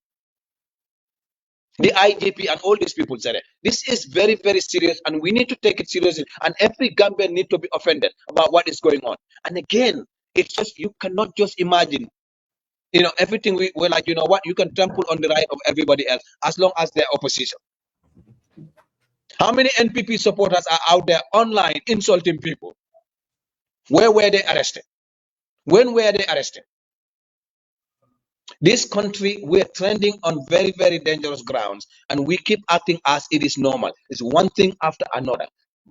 We need to elevate the conversation, as Mustapha said, but we cannot elevate the conversation with mediocrity people occupying the highest position in the land. Getting people who are advising you, who just all they understand is just perhaps wrestling, or maybe just there's nothing else. And the president is acting the same way, and everybody acts as if this is normal. This is very, very serious, and we need to call it out. And they've come after the media, they've come after political opponents, they've come after everybody else. And it's not going to end there. This is what happened during Jammeh's time, right? And then the people who are, sitting there, and everybody, became victim in the end. We need to really take this very, very seriously. After Ibrahim is released, they need to, they will drop the charges. They need to institute lawsuits, wrongful detention, wrongful, arrest. The government even has compensated people that were wrongfully arrested. The Human Rights Commission were leading those things. People, we reported this so many times. People were compensated for being wrongly arrested, and they continue to do the same thing. It is just not acceptable at all, and we need to stop it. I don't know how we are going to stop it. But it needs to stop. It needs to stop. Sorry. All right, Demba. Thank you very much. I think I agree with you guys wholeheartedly, and I think what I see this whole thing about Barrows claiming that he's the only lion killer, and thinking of those who have passed away. Who fought the fight, and today they are no more, right? And things that they actually fought for, we've seen them replaced by the folks that were against that principle in the first place. And those are the ones who are the face of this struggle that ushered Barrow into the presidency. And in terms of Ibrahim, as Mustapha said, Barrow said a lot of stuff, and during campaign, we are coming to a rainy season. We don't know what the plan is for the farmers, but when you stand in front of the cameras or at a political rally, if someone challenges you, an opposition figure for that matter, says the ferry, was not that's a fact. The ferry has not been operating for a long time. That's a fact. Provide alternatives or solutions to the Gambian to say, this is what it is. This is what I'm doing. But I think lack of elevation, lack of elevating our conversation and creating a national dialogue or a theme around how we need to drive our country in a totally different, fundamentally different direction. It's a problem. It's all about political aggrandizement, right? Everything that he says is chest pounding. People, not people who have the knowledge and technical know-how, but people who pledge allegiance to him. And this is just the political playbook Jammeh deployed. So as Gambians, and even here, we're here sitting down talking, and people are trying to make this issue about Juliet and Romeo, UDP versus Barrow. This is not what it is. Like what Ibrahim is. If you know Ibrahim is a very patriotic Gambian, right? He's been there fighting it, all the protests in Seattle. He's at the forefront. This has nothing to do with it. Well, when the president stood and says something utterly dishonest and insulting to an elder, someone goes in there and responds. Now, because he says the hospitals, the police stations, they all belong to him. That's what this man is saying. Not that the Gambian people own these things, but he said that. And I think that is something that is dear to his heart. And that's how he's muscling and running this country. And I think it's up to folks to stand up, to see that injustice. The arrest of Ibrahim, as you guys said, it can happen to me. It can happen to you, Demba, because the plan is They wanted to silence the dissenting voices. Even some of his advisors, when they sit on those platforms, they keep saying they brand media houses as opposition mouthpiece. They brand people who have a high profile in an opposition party as an opposition. Well, this whole opposition, it becomes a poisonous, jargon. But it was through this opposition that us Barrow in the presidency in the first place. Yes, we lost track, but we can regain. We need to stand up and fight against this injustice. Because you know what? His current minister of information called Barrow clueless. He called him all the kind of stuff. Why didn't now he's appointed minister? Mamadou Sabali called him all kind of names. Now these are all. Well, how about Ibrahima? What is Ibrahima? What did Ibrahima say that is different in what Dr. Cisse said? I mean, this double jeopardy that we're entrenched in, and folks turn a blind eye. When it is not your family member, or you don't know this person, then you come out and blame it on the. No, it's not. Us has to come. We have to come and kind of talk about these things and resolve it. So Ibrahim is being detained, and there's charges, and I think everyone, including the political party he belongs to, UDP, needs to fight this. It's just injustice. Why gave Barrow the right to stand on a political platform and say he's going to fire civil servants? Why gave Barrow the right to say his militants that you stand firm, fight for your right? I can't do it alone. If they say fight back, you have my backing 100%. He said all these things. I mean, comparing, the opposition bureaus with NAR boutiques, it's a totally disgusting utterance. It doesn't matter whether it's just low ball for a president. And I think that's where this conversation centers around. All right. But the last part that I want us to talk about before we're gonna have the phone number for folks to call in and contribute and talk to us, because today I want to kind of change a little bit. We've been talking for a while. So, but Mustapha, the other thing is there is rainy season coming up. We don't know what the plan is for the farmers. There's a lot of construction going on around the country as well. And if it's not completed and rainy season comes in, it's so inconvenient for folks. I haven't heard a plan, a response in terms of those issues. I didn't hear the Minister of Agriculture talk about the government plan for farmers this season. I didn't hear. All he does was taking a political jab at his opponents. I mean, it kind of brings the central question of who we are as people and how we wanted to trend that country and how we want, in terms of creating a national dialogue or theme towards solving those challenges. And I don't know what your takes is on that one.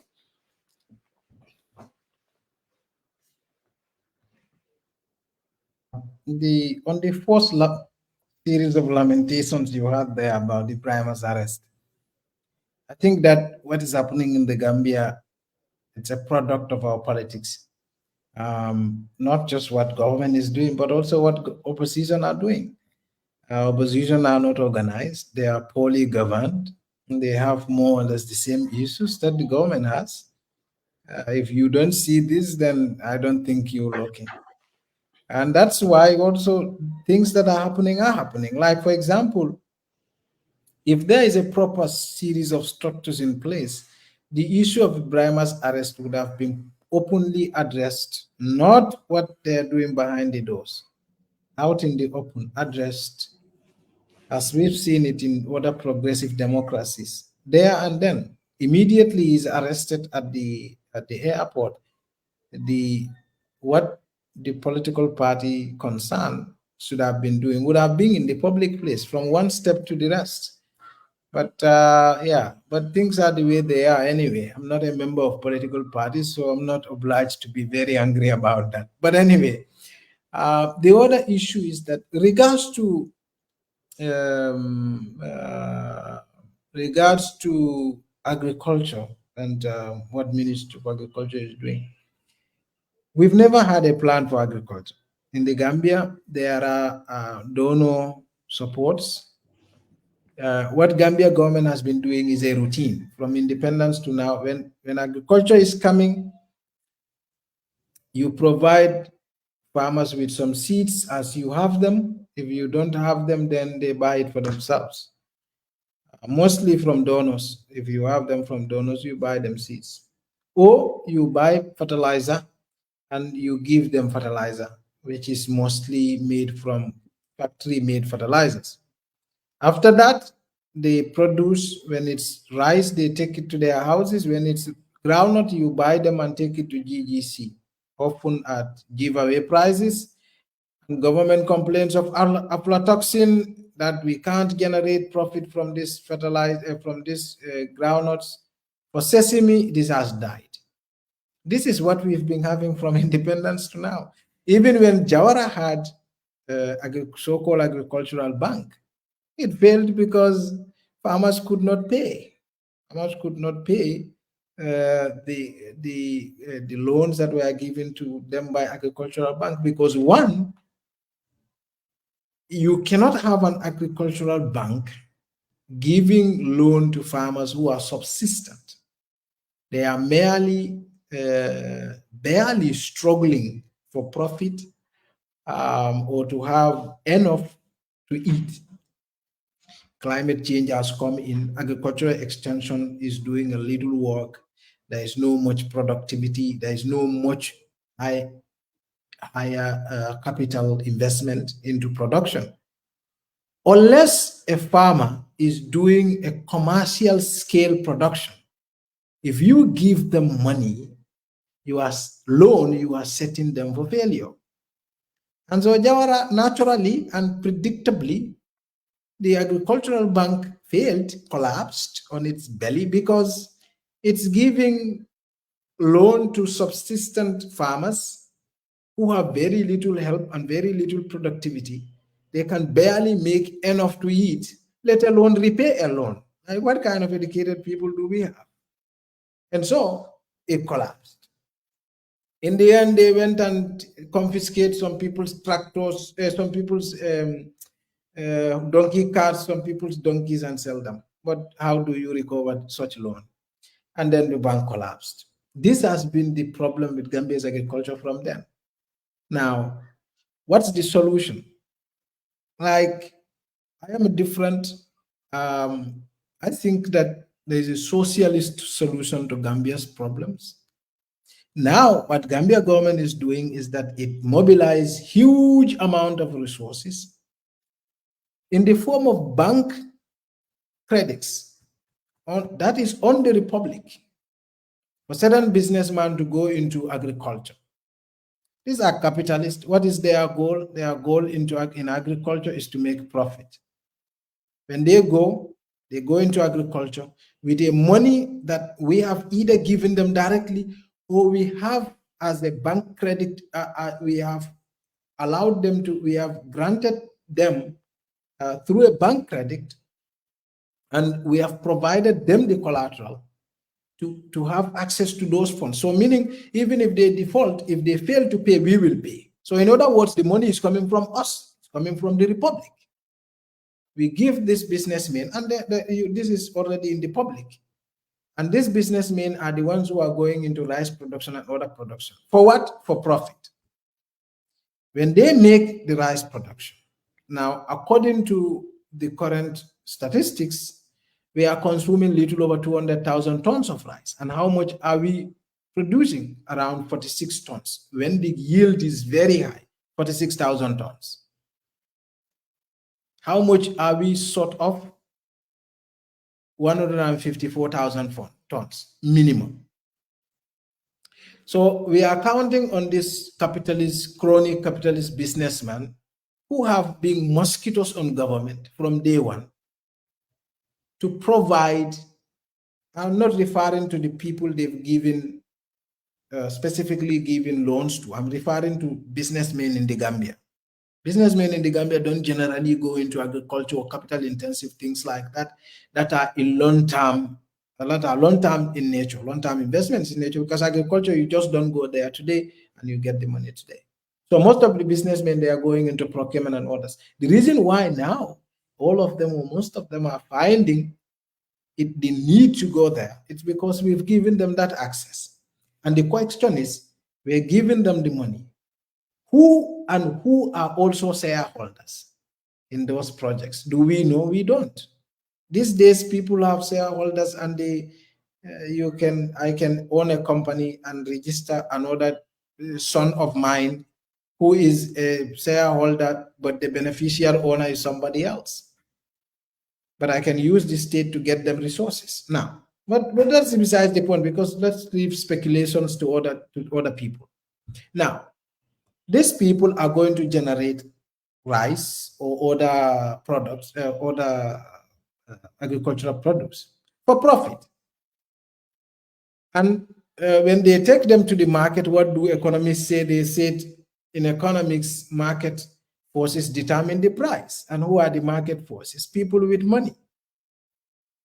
And so what do poor people do? Poor people whose money you have used to give rich people bank credit to go and do agriculture. What do they now do? Well, we can't do anything. The prices have to be determined by market forces. Now, what could government do? Gambia government has squandered a lot of opportunities. Now, you have seen, for example, under COVID, let's just take few examples, because we're not supposed to be senseless people. When somebody from America says socialism is bad, socialism is this, communism, they are bringing China here, we're supposed to think for ourselves. Now, suppose you take Gambia government took $850 million. $850 million. Within few days, they mobilized it. They went to parliament, they mobilized this money. They went and give it to folks, they mobilized their own friends. They brought rice, they bought rice and vegetable oil for families. That's what they claim. This was all riddled with corruption. You can go and read about it in the COVID audit, which is already on the website of the National Audit Office. They squander 850 million. Now, by rough, just on top of your mind, collect $850 million. 150 million sort of $1 billion, and give it to saving, let's say, how many regions we have? We have 7 regions. Give it to 2 people. Give 100 million to each 2 people. Yeah, let's say $2 million to 2 people, and help support them with the capacity from agricultural department or Ministry of Agriculture, and make agricultural extension workers available to them, make NARI available to them, make all our facilities available to them, and support them, and bring area councils in the fore and say, look, let's help these people with land. And these people register a business, support them with an accountant, support them with the structure. Tell them, go into business. We are giving you this money for free. Free. I'm not saying give it to them. You know, this 850 million you have spent on rice, people have spent it, people have ate it in 2 weeks and it's finished. 2 weeks. Minimum bag of rice in a family, 2 weeks. Maximum 1 month, it's finished. Now give these people money and say, well, this money, we're going to be giving you to free, but you're going to be registered. You're going to be registered with GRA and formally as a business. We're going to be managing this as a business. Let them go into horticultural produce. In 5 years, you will have enough horticulture in the Gambia, sufficient for the country and for export. That is how much money, the money that could do that, that is what they've squandered in 2 weeks. Why would they do this other one? Because when they do it, they elevate people. They make sure the agriculture is more productive. They make sure some couple of young people are into business, and they make sure these young people are going to pay more in taxes in 3 years, probably more than the whole of 850 million. You would recover it. I'm saying give it to them for free. Just help them. You would have recovered that money in 4 years or 5 years in taxes alone, and not to talk of cheap products, because cheap produce, because government is going to be a shareholder in this venture, and people are going to be also. But if you tell them no, state cannot do business, this is a socialist view. State cannot do business. State has GNPC and they wreck it. GNPC, what are they doing business? This is how fools think. State cannot do business. NAWEC is doing business. What is their goal? Profit. State cannot do business. Gamtel is doing business. What are they selling? Internet. State cannot do business. I mean, people are telling us things. It's like somebody tells you human being does not exist, and you are living with a human being, and you entertain it. You see, so agriculture has never had thorough thinking here. Subsistent agriculture will never, has never in any country provide enough for the consumption of the farmer and for the consumption of the market and for the need and fulfill the need for export. It has never happened. Not in Gambia. It will never happen in China. It has never happened anywhere in the world. Agriculture has to be commercial in nature, but this commercial does not also have to be overzealously profit-making venture, where you leave it to chronic capitalism. In the end, when poor people come, you say, well, go. The market forces have to determine the price. That's not how it works. So if you ask me, we've never had a good an agricultural policy. That's my view. But then they will dismiss this because this is, of course, a stupid view of a socialist. So, Saring, I mean, obviously, I mean, I would have a little bit of a different perspective in terms of the investments towards agriculture in the Gambia. While I agree that some kind of socialist system should work in our country, I think what Mustapha highlighted in the latter or in the end is what we're supposed to do to get out of the situation that we're in. We're supposed to take some money. Right now, what the government is doing is they're taking that money and they're giving it in terms of subsidies for people who import rice. Let's say they give $2 million to a businessman, Abubakar Jawad or somebody, to import rice. Instead of importing that rice from somebody else, because what you are doing is that you are financing somebody else's economy to produce and then send it over to you, why not invest that in our country? As Mustapha mentioned earlier, if they were to go into the 5 regions or the 7 regions and help, because we have some young businessmen who are in the business of agriculture right now. I'm very, very passionate about agriculture. I post this all the time on my social media. Agriculture, farmers are some of the richest people in the world, around the world. If these people are financed, because one of the reasons what Mustapha talked about why the agricultural bank failed is because they were giving loans to people who could not pay them. So again, take those loans, take those monies and give it to people who are investing in the economy. And when there is enough production of rice, as he outlined earlier, that is going to dictate the prices on the market. Yes, this government should always be there to make sure that they supervise, independent businesses who are overzealous and who are out to make profits. But these are our own citizens. And some of these people are supposed to reinvest back into the economy. And if we produce enough, then we would not be able to, we would not go through all this hardship that we're going with. And again, we have to shift from subsistence agriculture to commercial agriculture. The rainy season is just beginning, as you are talking about. What if the rain did not come? What if it doesn't rain? How are we going to survive? import rice, import corn, import couscous, everything else. We have water everywhere in the country. You can access clean drinking water everywhere in the country. Why wait for the natural rain to come? What if it doesn't come?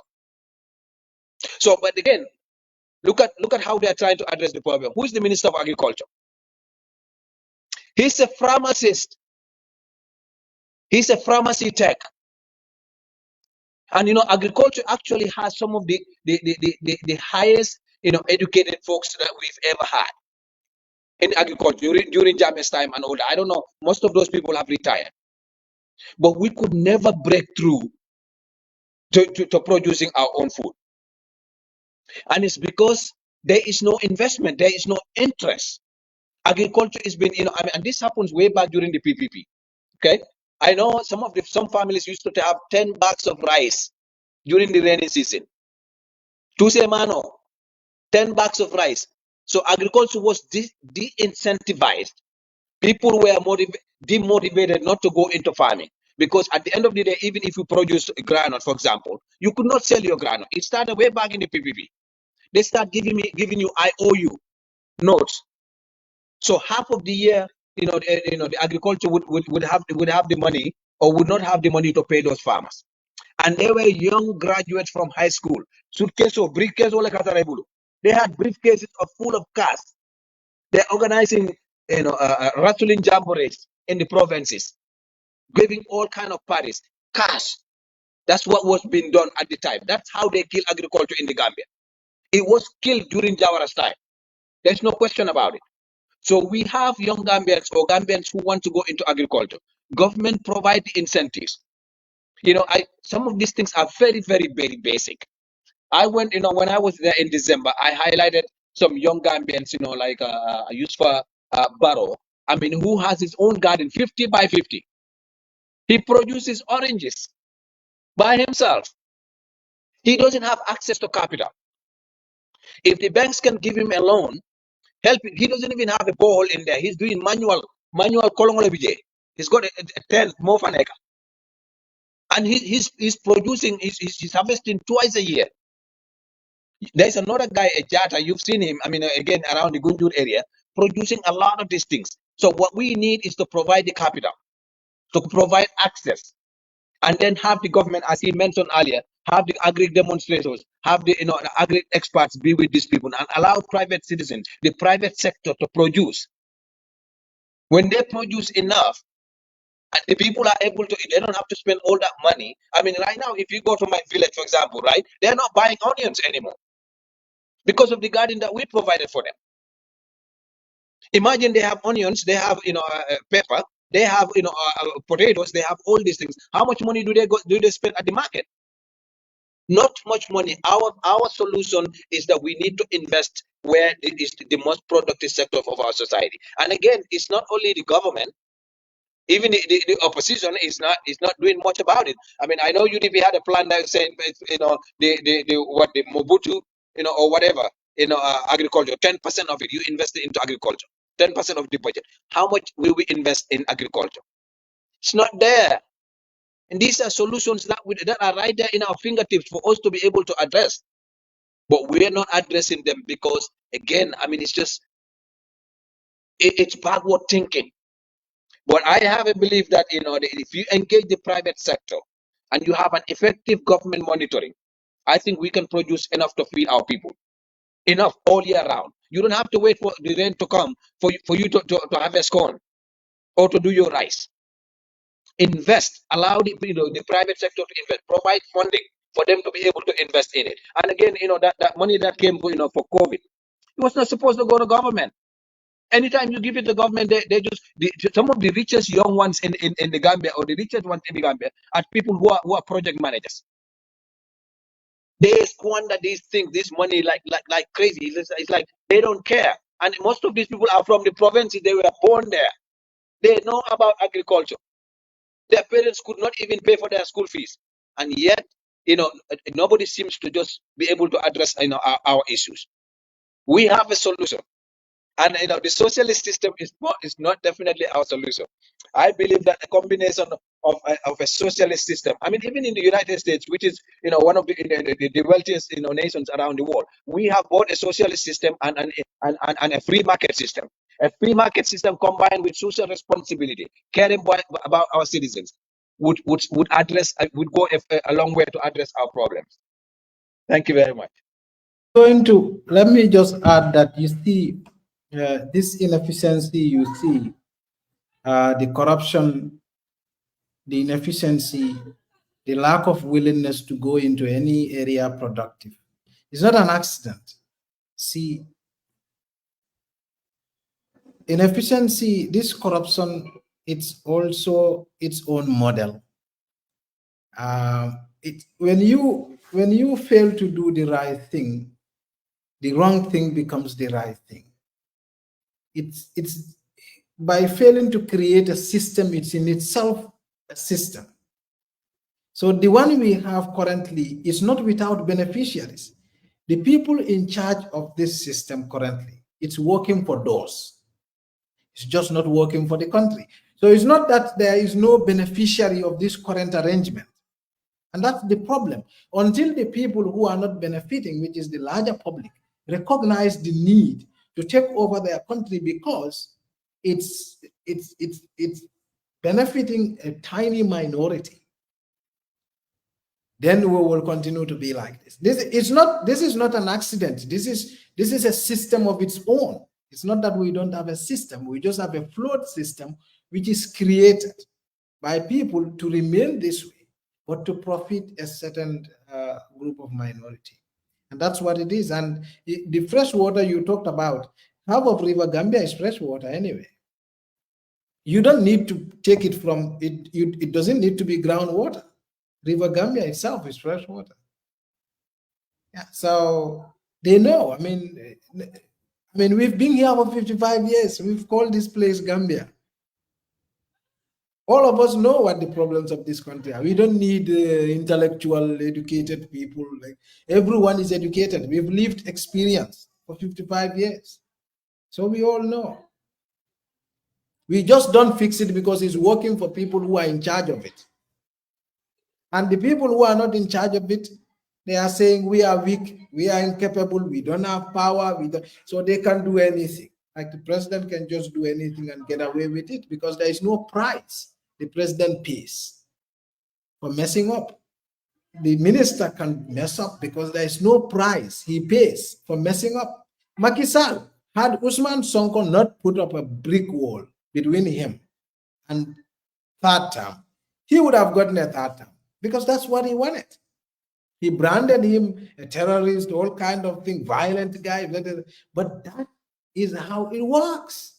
If they, and I told even journalists, I told them the last time, if they are calling you an opposition journalist, it's because you're doing the right thing. Keep doing that. Keep being an opposition journalist. Because the system, the president and the government does not need a praise singer. They have enough of it. You know, they have GRTS, they have National Daily, they have their Facebook pages, they have all the newspapers and all the televisions and all the radios in the Gambia, because when the president speaks, it's news. So if you are an independent journalist, be an opposition journalist. That's what your job is. You see? So, but they create this kind of, because the people who are in charge of the system, profiting from it, just wish for the rest of us to be subjugated.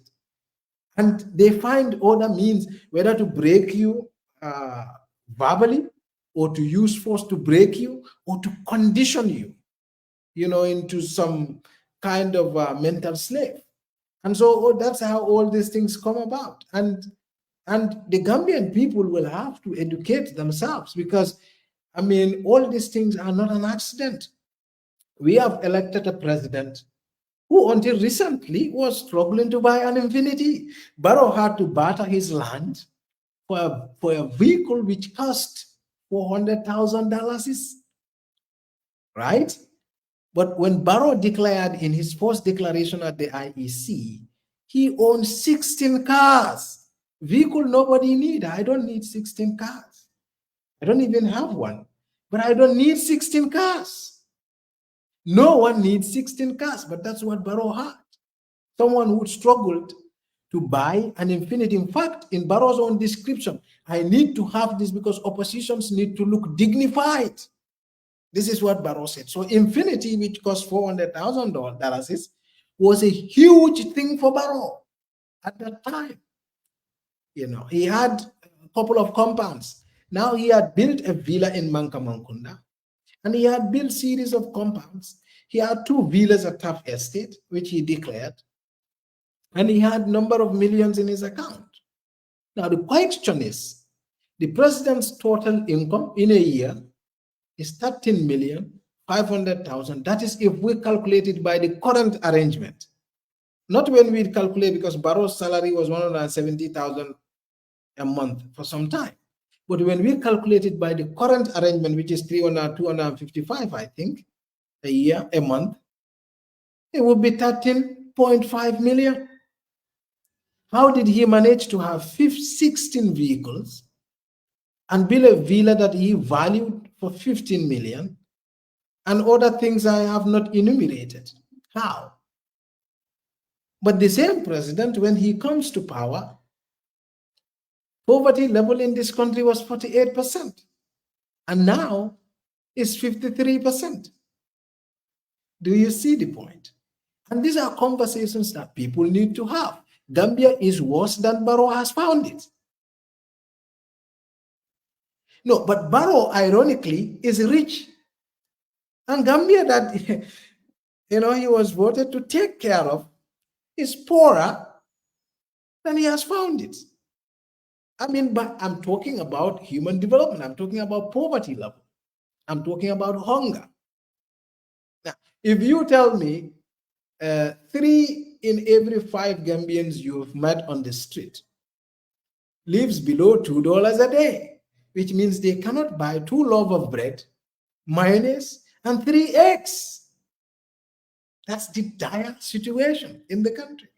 And I'm not talking about having some nice Badibunka food to eat. I'm talking about they can't have food. Do you see the point? Now, the people will have to recognize their own state and say, look, end of. We have lived in this situation for 55 years. Jawara comes, he flat us with Singapore dream, and he passed. Jame came, he flat us with Singapore dreams, he passed. Barrow came, he flat us with bunch of NDP, this, that, and that. Now is NDP, green NDP, I don't know what NDP.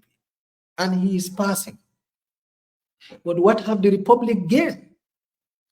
Half of the country. So you have to ask yourself, how many people are we able to lift out of poverty?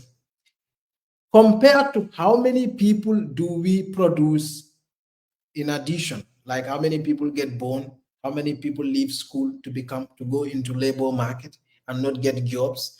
How many people get born every year? How many people do we lift out of poverty every year? How many jobs do this economy create every year? If you compare that to how many jobs, how many people pour into the job market yearly, you will realize that by the current trend, even nobody, an angel should not be able to convince you that we have a sense of direction. And so this is the problem. Now, and that is why I said empowering this chronic capitalist called private sector already over empowered by a bankrupt economy should not happen. Should not happen. These people are not rich because they have produced anything. If you want to be rich, go and produce a mobile phone like Steve Jobs did, or go and create Microsoft Word like Bill Gates did. You cannot hide behind government procurement or government vehicles, or hide behind all these lazy procurement processes to make millions. And this is how rich people have become rich in this country. These are not rich people. These are vampires who have fed on the blood of poor people, and they've become rich. They've not invented anything. They relied on lazy government kickbacks to be rich. And that's what majority of people. And that's why, for me, state needs to invest. if it has to do that with its own poor people, we can't run sort of poor people. It's enough if somebody gets. Our task is not to create billionaires. Our task is to create an economy that feeds everybody living in this country. Our task is not to create millionaires. It's not our job. Our job is to make sure every Gambian is able to eat, go to the mosque and pray, or go to the church and pray. That's our job. Our job is to create, and when you can sleep. That's what our job is. And that's not a very difficult thing to do. But we couldn't do it because to do that, this inefficient, corrupt economy, which few rely upon, will have to die. To create an efficient economy, this inefficient, pro-rich economy has to die. And rich people are the ones sponsoring the political candidates. You see what I mean? We don't have a kind rich guy, you know? Rich people just, business guys just do business. Yeah. It's like me. I mean, you come to me and give me money. I look at it. If you are some struggling working class who likes my job and you come to me and donate to to the Republic, I take it. But you are some rich guy, you donate to the Republic, I wouldn't take that. Because rich folks, business people into business, they don't do they do for profit. Everything a rich guy does is within the business setup. It's profit. So the poor people has to see that. And the poor people are the folks who vote. And those people need to have the capacity to now take their political leaders to task, whether it's Barrow or the opposition. The folks in UDP need to hold the UDP leadership to account and tell them, how much money have you raised for campaign in 2021? Have you audited this money? Where is the audit report? Why isn't anyone doing that in the opposition? They need to ask them that. They need to prove that that money they've donated to them has gone into hiring vehicles, what they claim has gone into hiring vehicles. They need to audit them. The cards that the parties are selling, how much cards have you sold? Where is that money? They need to ask them that. And so when we get accustomed to holding our leaders to account and know that politics is not making other people baraka, politics is bread and butter issue, and that is not for you to take care of Mustapha K. No, it's for you to take care of yourself. And so in every political decision you make should be a selfish one. And the people need to understand that, because, I mean, we've been here for 55 years. It's too long a time for any people to learn and to look at our past trend and say, look, we've been doing the same thing over and over again, and it's not working. Let's hold on a minute. Let's try something else.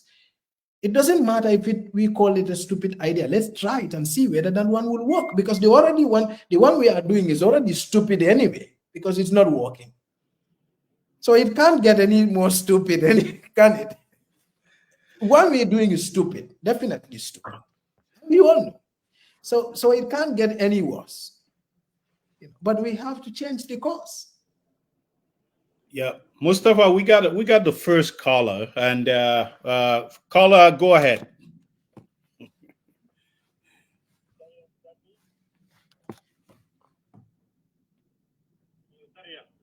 Go ahead. Okay, can they hear me? Can you guys hear him? Yes. Okay, go ahead. They can hear you. Well, yes, Saring, greetings to my brother Demba and Mustapha Swandi, and Sulaman, who was on the platform a while ago, and then he had to go take care of some important errands. I think you guys have touched on quite a lot of areas that are concerning to the average citizen.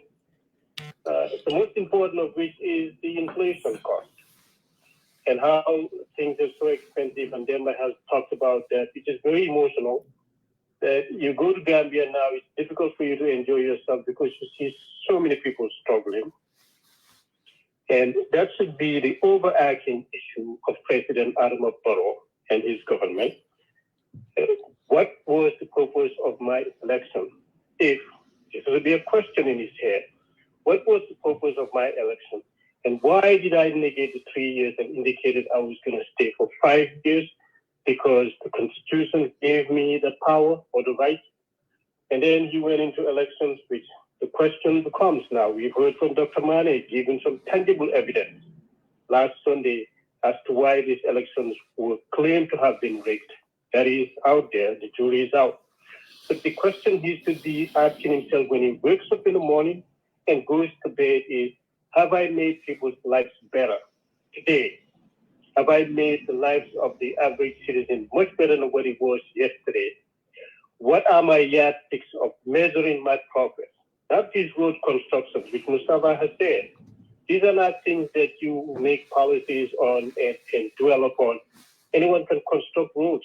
And how effective and good are these roads?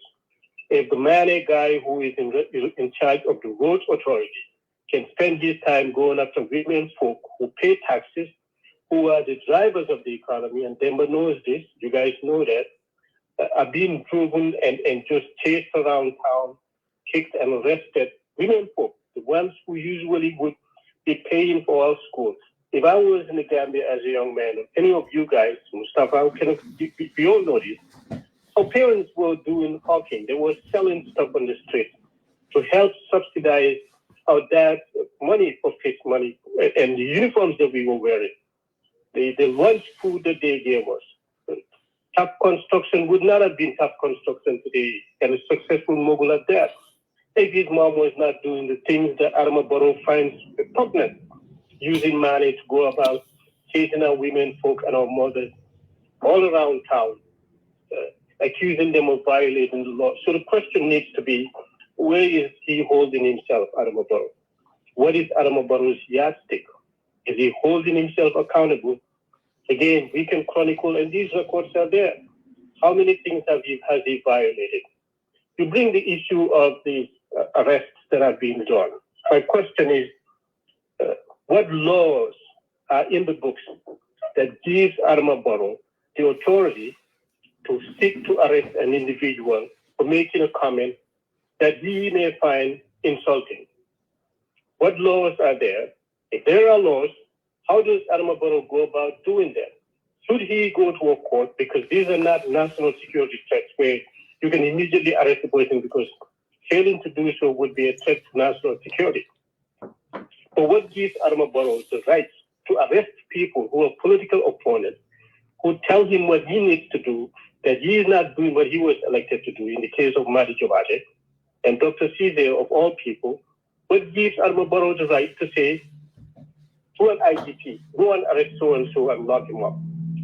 Not only do they arrest these people, which is a violation, I believe, we know this, you have to be able to go to a court and say, so-and-so needs to be arrested, and have the court give you an arrest warrant to go arrest the person. You can invite them to the police station, and they show up, and then you can say, you are on arrest. But they have to seek an injunction. They have to seek something from the courts to hold you. And especially holding people beyond 72 hours, which is another violation of their rights. So these are things that he himself, who should be the master of our constitution, Adama Barrow is the chief authority of our laws and for law enforcement. He should be the first to set an example. But he's not doing these things. So you can chronicle all these issues that I think are the problems. But I think this deflects on him with Adama Barrow. He's very good at it. Now, incompetence does breed incompetent results. And the fact that us Gambians have allowed to put somebody at the helm of our affairs who seems to not have learned after 8 years of how to govern our country. And he's bringing our thought process to that level. This is what he's doing. If you have a very intelligent president, yeah, Jammeh with all of these cases and all the violations he's done, and you can judge him as pretty smart in some cases in what he was doing.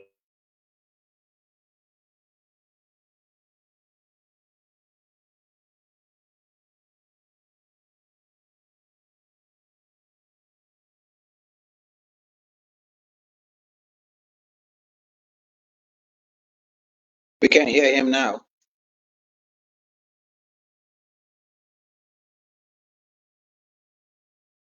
Did the call drop? or narrative that we have issue in terms of keeping this government afloat. We have heard and we have seen this. They're taking money. According to Juka and his Borough Musgrove, they've recorded an amount of like $400 or $600 million that has come into this country from January to date. And what did they do when they heard this? I heard they said they've been giving people, families who are struggling, $8 million. Out of that amount of money, what has the government spent that money on? The deflection, I believe, that Adama Barrow is doing, we were calling him on the division that he's creating, insulting Usainu Darboe, and calling the UDP the name that we called them. Instead of addressing that issue and apologizing, there's deflection here. If this guy responds and he comes over here, let's arrest him, because what we're going to do is we're going to change the direction of the conversation. Now it's going to be nothing but about Ibrahim Adiba. And pretty soon you will hear another issue come up. We have seen Adama Barrow do this. Now, Saria, there's an issue with the cement imports. There's an embargo that people are not able to buy cement because of what he just did. Taking $50 million in your name, in my name, and giving it to Darboe, instead of investing in agriculture as you guys were talking about. If he went out to this company, the guy that is growing rice, and say, we're going to invest in buying you new equipment for you to be able to produce more rice, in which case we will reduce our import. That is going to save government money. So there are people who are doing things independently on their own. Just like Senegal, you have businesses who have been established where the government is taking money and investing to help those businesses grow. And it creates jobs. He went out to say he's going to visit industry. Maria, do we have any industry in the Gambia? The last I checked was Jubu is gone, GPMB is dead, and even this Sankun Silla guy's business is not functioning. Chalarams and all these companies that are industries that were founded by the Jawara regime.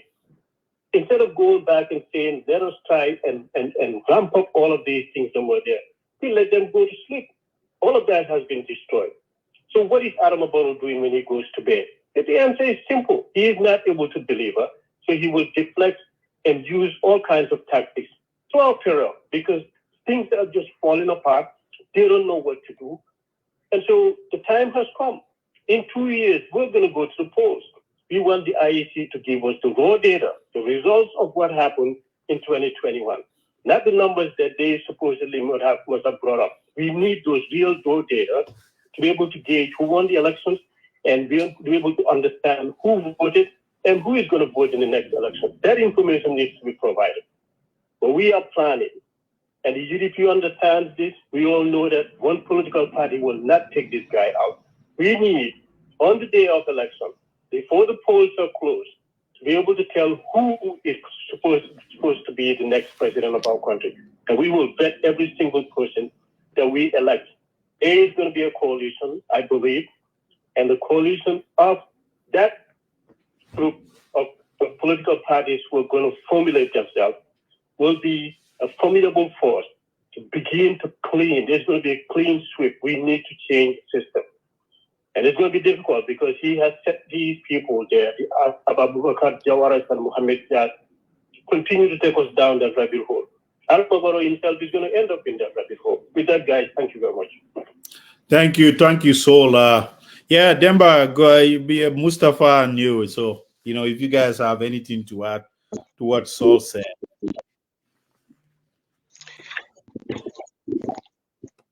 Yeah, I think he's Mustapha talking.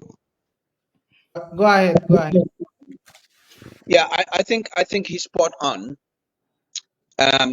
But I can tell you that the Adama Barrow is not going anywhere. He's not going to yield power. The Gambian people have to be conscious of what is happening, and we must have a different narrative for these 2026 elections. There must not be a third term for Adama Barrow. I don't care if there is a constitution or there is no constitutional term limits. We have to narrate it as there is no third term for Adama Barrow. At the end of the day, who was responsible for creating a new constitution for us? The government. Who killed the draft constitution? His government. And now they're going to come back and tell us that there is no term limit. And therefore, the president has a right to run for a third term. The Gambian people must be conscious that third terms are frowned upon across the world, across the globe. If you are a leader, and especially in Africa in recent trends, if you're a leader and you want to go for third term, you are not seen in a positive light. And therefore, we must trend it that way. That, you know, we must portray that there is no third term for Adama Barrow. And I mentioned this. And if people think that Adama Barrow is going to go somewhere else, he's not going to go anywhere. The unfortunate thing about us is that, and Mustapha mentioned this earlier, they're using money and resources to entice the electorate. They have been able to reduce the issues to between them and us. They basically are out there and saying, UDP is going to do the same thing. I mean, UDP is not the only party out there. There's a whole bunch of parties. But the whole thing has become between UDP and NPP. And people have to be conscious about this, that there is no third term. Adama Barrow is not there to serve anybody but himself. Now that the IOIC is over, they're going to start neglecting a lot of things that are happening in the country. And the people have to be conscious, especially the young people. You really have to be conscious of what is happening to you, that you have the right and you have the power to take up the challenges and say, you know what happens next door in Senegal. Listen, what we did in Gambia is far greater than what happened in Senegal. The change that we fought in Gambia, the entrenched dictator that we removed in Gambia, was a far bigger threat than what Macky Sall did in Senegal. You know what those people did in Senegal, we did far greater than that.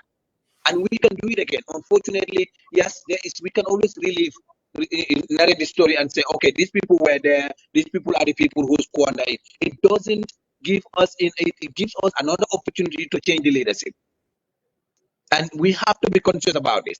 Otherwise, what is going to happen in that country, we're all going to feel it. You are going to feel it as a young person. You're listening to this, you're going to feel it. And, you know, it's before it gets to me, it's going to get to you. It's going to get to your parents. It's going to get to your next door neighbors. It's going to get to everybody. Every Gambian has to be conscious of what's happening. Our problems are man-made problems. They're aggravated by government. And they can be addressed. And we need to be conscious about that. Thank you very much, Sol, for your contributions. Yeah, so I have another caller. That way we can do an analysis after they're done. So, Bas, go ahead.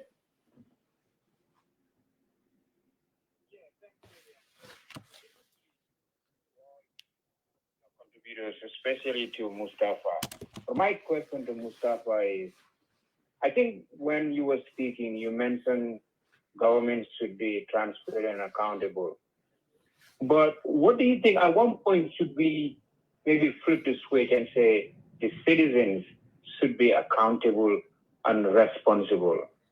Because we have to take accountability for what's happening. If you look at our trend from Jawara to Jame to Barrow, who's empowering them? It's the citizens that are empowering them. Who's celebrating the bad stuff they're doing? It's the citizens. I'll give you an example. Let's take an example. You mentioned Mamadou Sabo. Mamadou Sabo is all the three, republics we have. No, the last two. From Jame, he was celebrated. He called UDP the Mandinkas, all kind of names. Then the tide stormed. He went to UDP and he was celebrated. Now the tides are turning again. He went to NPP and he's celebrated. So it's the citizens who are celebrating the bad behaviors from our leaders. And our leaders are doing that. So until and unless we change as citizens, now you mentioned, Demba mentioned Senegal, what happened in Senegal. Back there, the citizens took charge. In Gambia, we are celebrating bad behavior. In Gambia, we have this, we're celebrating corruption. So that's what we're celebrating. So it's not the government. It's time we take stock as citizens that we are the people who are allowing these people to do that. Barrow, whether we like it or not, he's building a coalition of people like him. And that coalition is very big. The coalition of that people like Barrow are people who are just coming and squander our resources, and that's what the majority of the Gambians are. You mentioned, the procurement officers. They're doing that everywhere. Everything is celebrated. Bad behavior is celebrated in Gambia. You look at what we are building in Gambia is psychophants. You look at the people like Ibrahim Sankare who have been in the West. They are now psychophants. You talk about people like Dr. Ismail Silla. Dr. Ismail Silla, they were on the other side. But are we Gambians not the people promoting that? We are the problem. I don't think the politicians are the problem. You take away Barrow tomorrow, you bring someone else. It's going to be the same thing because that's what we do. We promote bad behavior. And that's our bigger problem. That's why we are not going to go anywhere. That's why Barrow is going to win in 2026, whether you like it or not, because there's so many Barrows. There's so many people who are like Barrow in our midst. That's why we're winning. We're not looking at what's important for Gambians. We're more looking at the personal stuff. What is in it for me, myself, and I. It's not about a project. It's not about anything. We don't understand anything. Come on, man. Barrow, of all people. Look at when we were doing the coalition pick. Barrow should have been the last one who should have been picked. Because we had an MOU. We said it was going to be 3 years. We should have installed someone and take him out. But no. You have intelligent people that are defending Barrow day in and day night. You think the farmer from Saring will understand that? No. He's not going to understand that. He's just going to see someone with a BMW passing by supporting Barrow. You see Sabali, he now has a, the youth are happy. Everyone is celebrating that. And people think that it's okay. So our problem is us as citizens. We can say the government has to do this, but as long as the citizens are not taking responsibility, I don't think we're just going to go through the same cycle. That's just my thought. What's your thought on that? I know you're doing great investigative journalism, and you're seeing corruption day in and day out. Government is not doing anything to stop that, but there's someone who can do that. It's the citizen, and if we're not doing that, nothing will happen. That's just what I wanted to ask. Thanks. May I just say something? I think that when we shift the burden of leaders to the people, we're going to be mistaken. Now, the burden to fix this country as it is right now is on Barrow and the government. They carry the burden. And the lack of zeal or the ways to fix them, that burden, he carries it. Whether he's alive or after life, whether he's alive or dead, he carries that burden. For these 10 years, that burden is on him. It's not on the citizen. Now, the citizen who have elected Barrow, they trust him. They believe he can do it. That's why they voted for him. And so you can now go into criticizing what goes into their thought process in terms of how did they reach the conclusion that Barrow is a worthy candidate. Now, that would be always different from one person to another. Now, but let's look at this, for example, within the context of tribe. Now, in this country, people have always, in some cases, sold their tribe.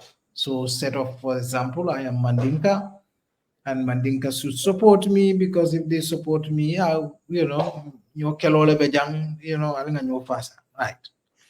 I've seen Pulas said the same thing. I've seen Wolof said the same thing. I've seen tribes say the same thing. But if you pay close attention, who are the people who manufactured this disease? It is not the average guy who is taking care of his herds in Dogoroba or who is taking care of his farm in Badibu. No. It is the educated elites who have made themselves the representative of the tribe, who have weaponized the tribe for whose gains? For the gain of the elites. The poor people have never benefited from tribe in this country, other than the language they speak. So they created within the poor people what Pierre Lumumba calls the feel-good effect. So for example, yes, Mustapha is a great investigative journalist, he is Mandinka. So he's happy because I'm Mandinka. Not that what I am has any food on his table. No, it doesn't. So Barrow is Mandinka. Yes, I'm happy he's Mandinka.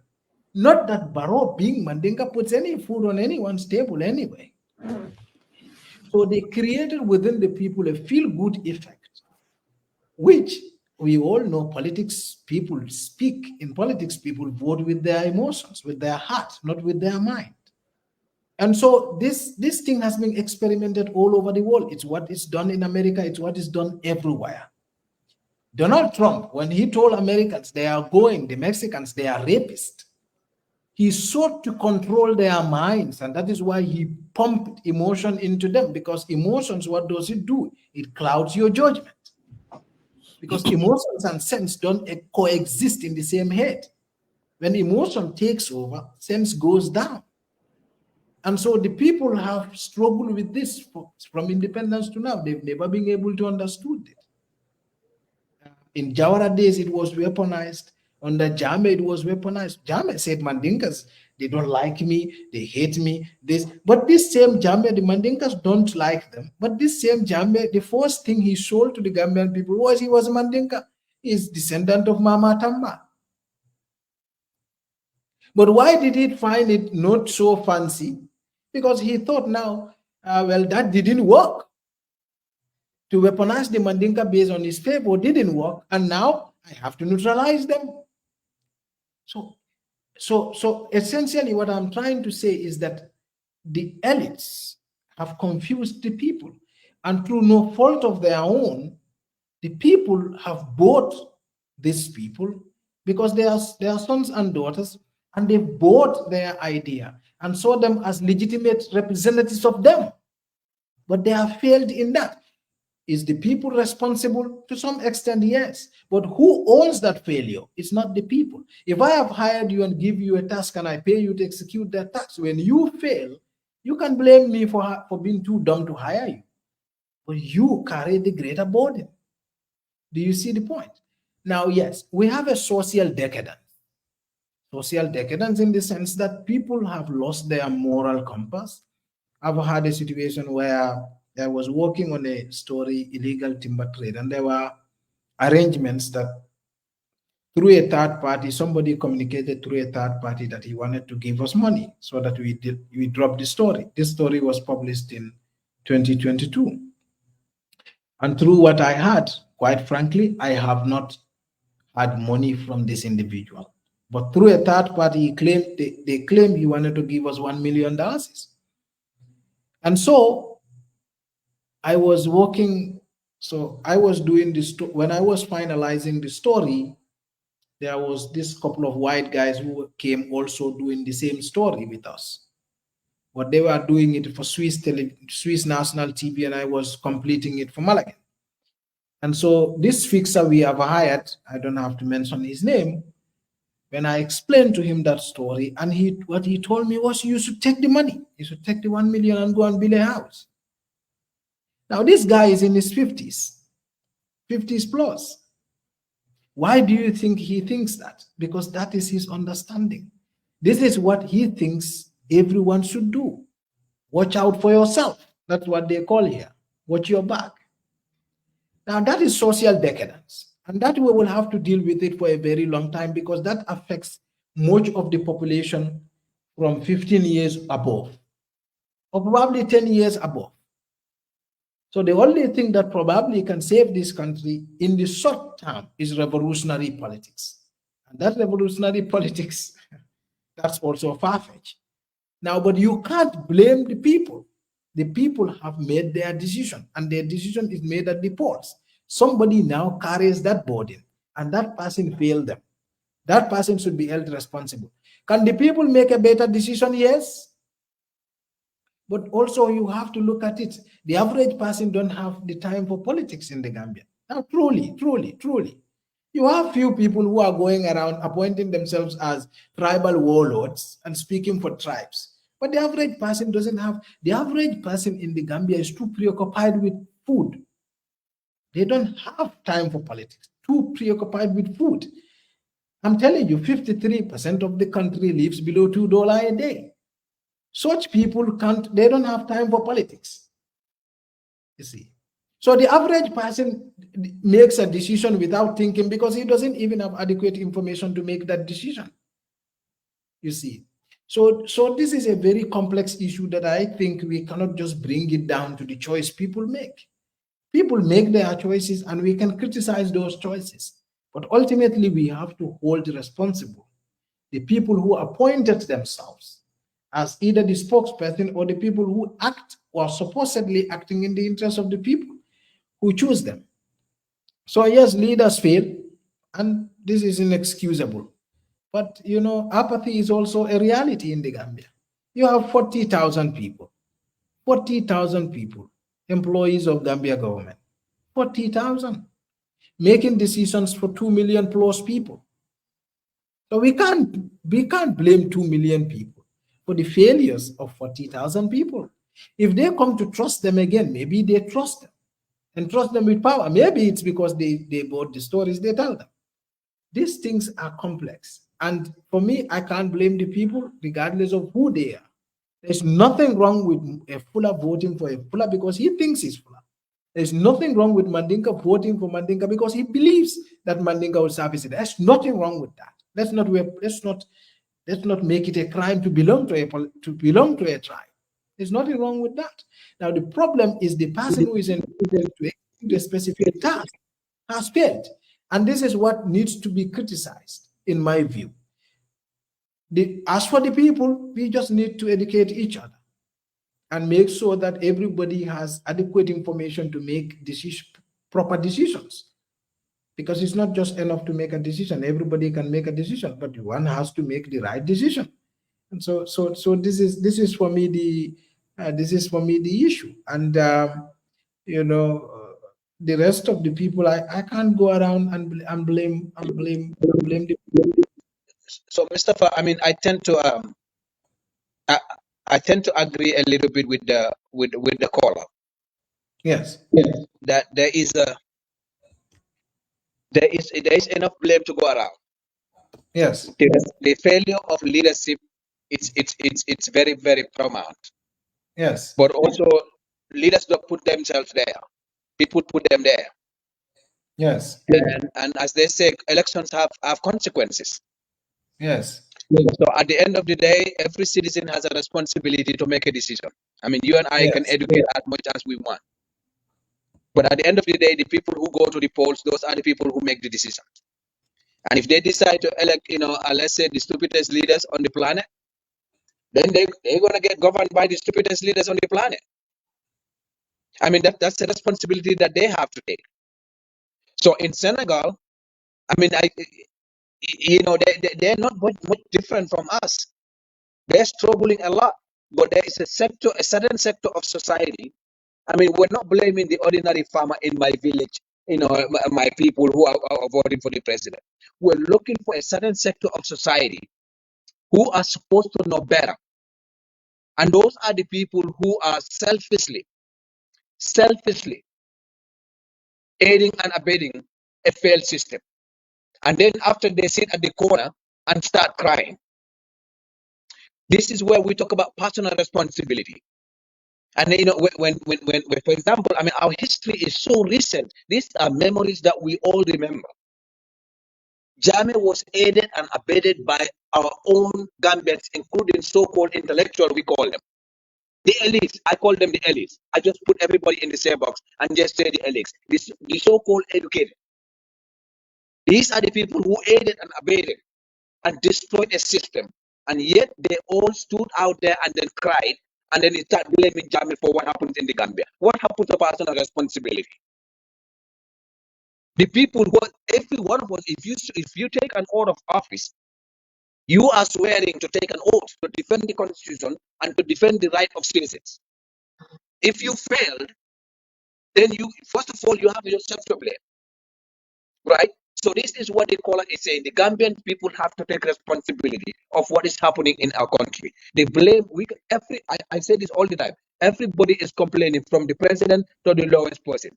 And yet there are very, very, very few people who are willing to do something about it. At the end of the day, the president and his crew are able to pitch, it's them against us. especially those of us in the outside. This is what Jammeh was successful in. So what I'm saying is that we have to take personal responsibility. I mean, the farmer is supposed to be as educated as anybody else. They educate us. But They okay, I agree with you. I agree with you. But then how do we shift the responsibility of a leader to the people? Now, now, as it is right now, uh, there is already a mandate. There is a decision maker to choose someone and give the person a mandate. And there is an individual who has taken his mandate seriously and gave the leader that mandate. You've made mention of folks who have elected into, who have gone into government, and but look at it. I mean, now Barrow, for example, and all the folks you have said who have aided and abetted Jammeh's theft of public resources, who Barrow currently hires to be in charge of, in Joguba's case, a very key office in the country, or in Sabali's case, a presidential advisor. You can criticize that, but these decisions are made by leaders. It's not made by the people. The people are cheering them, yes, but these decisions were made by leaders. The bringing of Sabali and to elevate him to the level he was elevated at the UDP so that he gained the political capital that he now sold to Barrow in exchange for the position.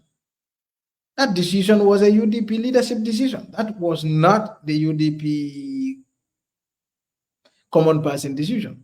And because the leader made the decision, the people fall in line and they cheer Sabali. Until Sabali got enough political capital, and like he did, like you should expect him to do, he sold the capital to Barrow. And that's what you should expect him to do. I mean, I couldn't see how you could expect any less or any more. Because that's I mean, people, so the decision can't rest with the average person. You have to hold the leaders accountable for their actions regarding whether people made the right decisions or not. This we can talk about it another time. It's a whole kettle of fish together differently. Because like I said, the people act based on information available to them. That information, who make it available to them? The leaders. And they trust them. These people, they go to them and tell them, look, I'm a member of your community. They saw them as one of them. They saw them as tribesmen. They saw them as clansmen. They saw them as countrymen. They saw them as everything. But Yeah. Mustapha, I mean, is it just to piggyback on that? Is it not apparent that Barrow is better, his family is better than the community in Mankama? If I hire That you, is apparent, yes. no, if I hire you, as But no, hang on, as you analyze, if I hire you,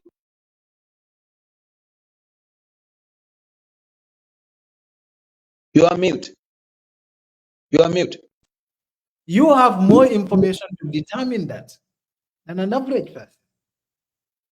And the average person could take, because these people, when we talk about things, they also go to them and tell them, look, this guy said, this gruntle guy, you see that journalist, he wants to be a minister. And for people, that makes sense. Maybe the journalist wants to make, because that is, in this country, I mean, I have had this experience. There are people do think that we are so messed up that it's impossible to have a honest person in the Gambia.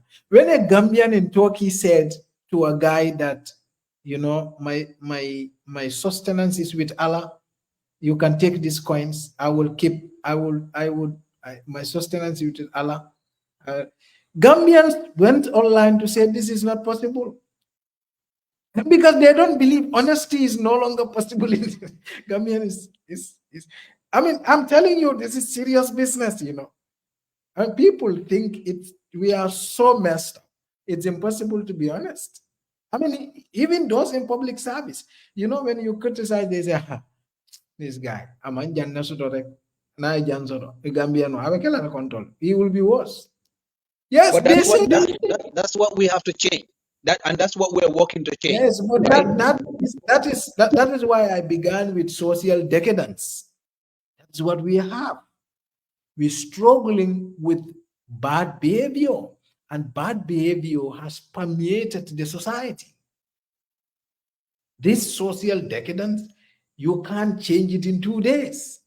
It will take a lot of time, and it will take rigorous behavioral change campaign. But that will take a long time. Now, what you can have though is a revolutionary politics like they have in Senegal, with few selected people who are very conscientious, impose themselves upon the rest. That is possible. But that's also a long shot, very long shot. You see. So I can't blame the people. When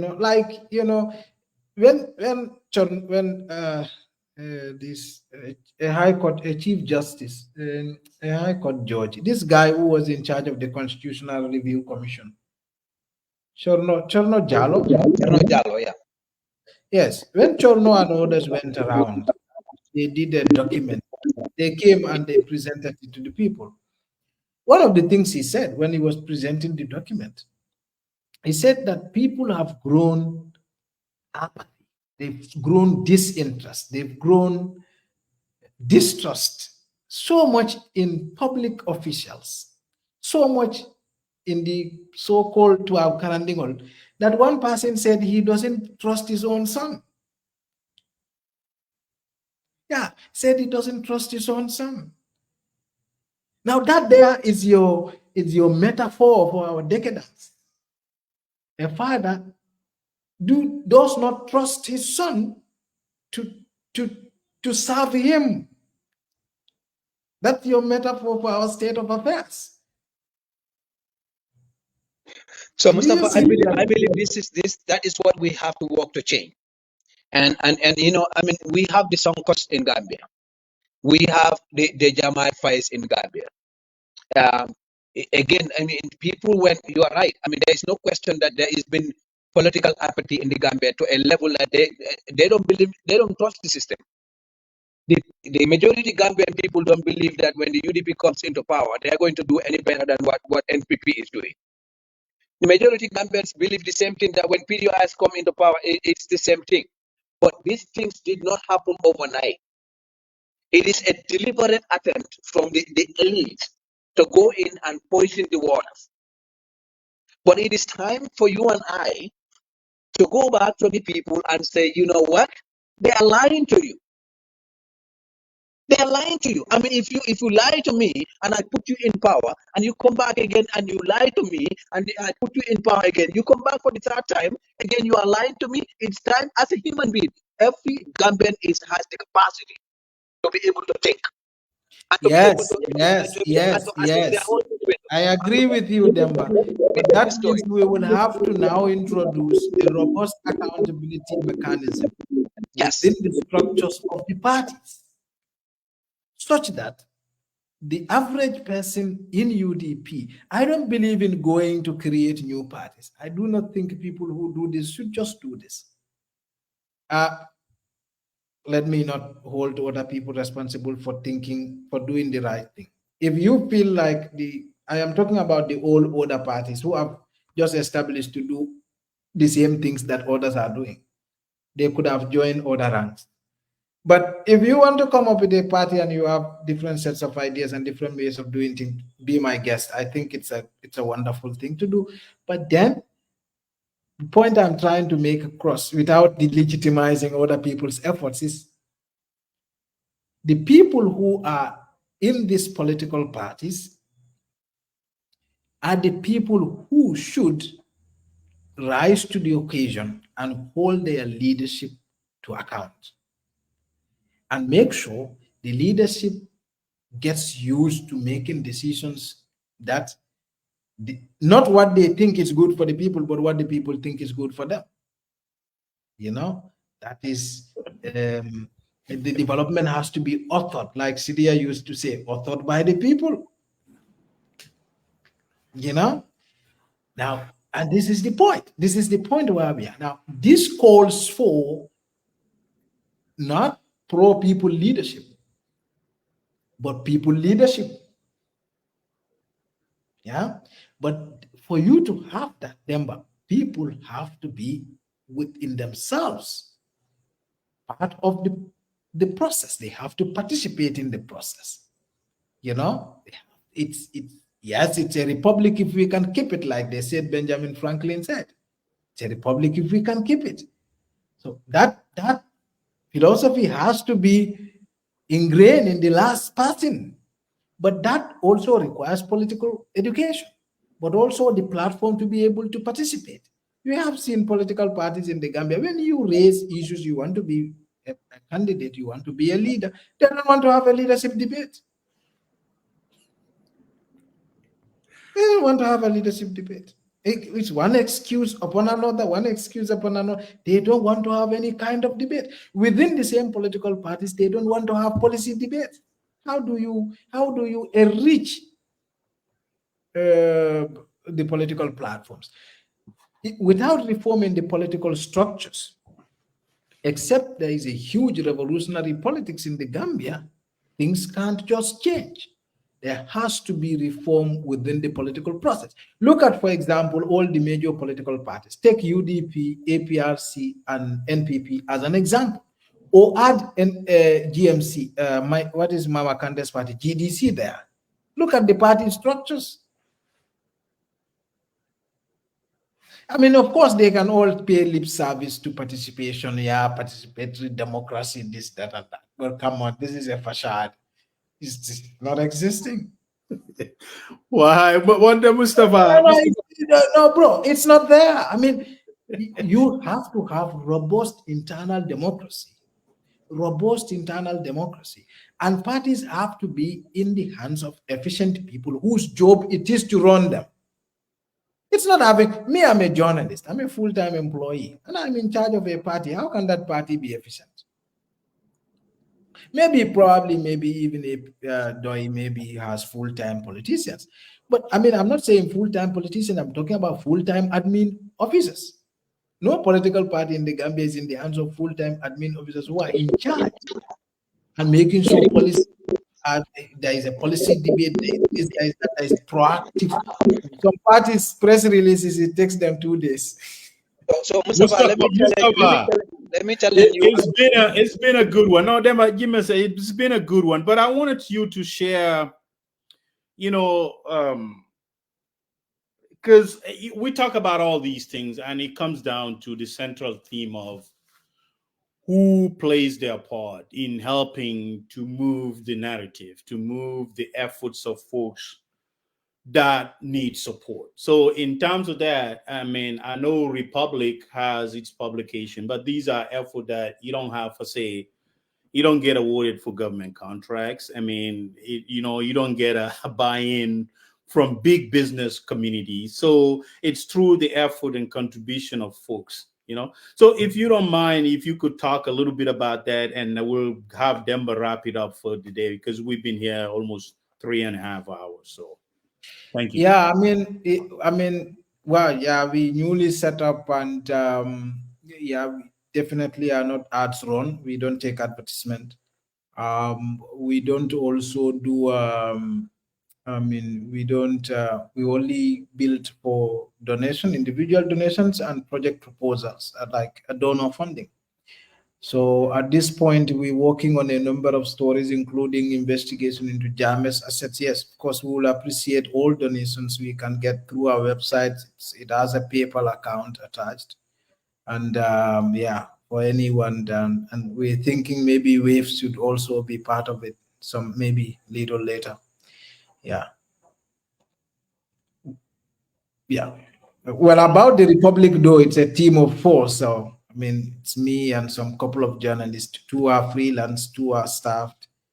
3 are staff and 2 are freelance. So it's a team of 5 right now. Okay. Thank you. We have had some donations, though. I mean, and we are. I wanted to put that on the I wanted to put that on the side for folks to we see. appreciate that, and that's very welcomed.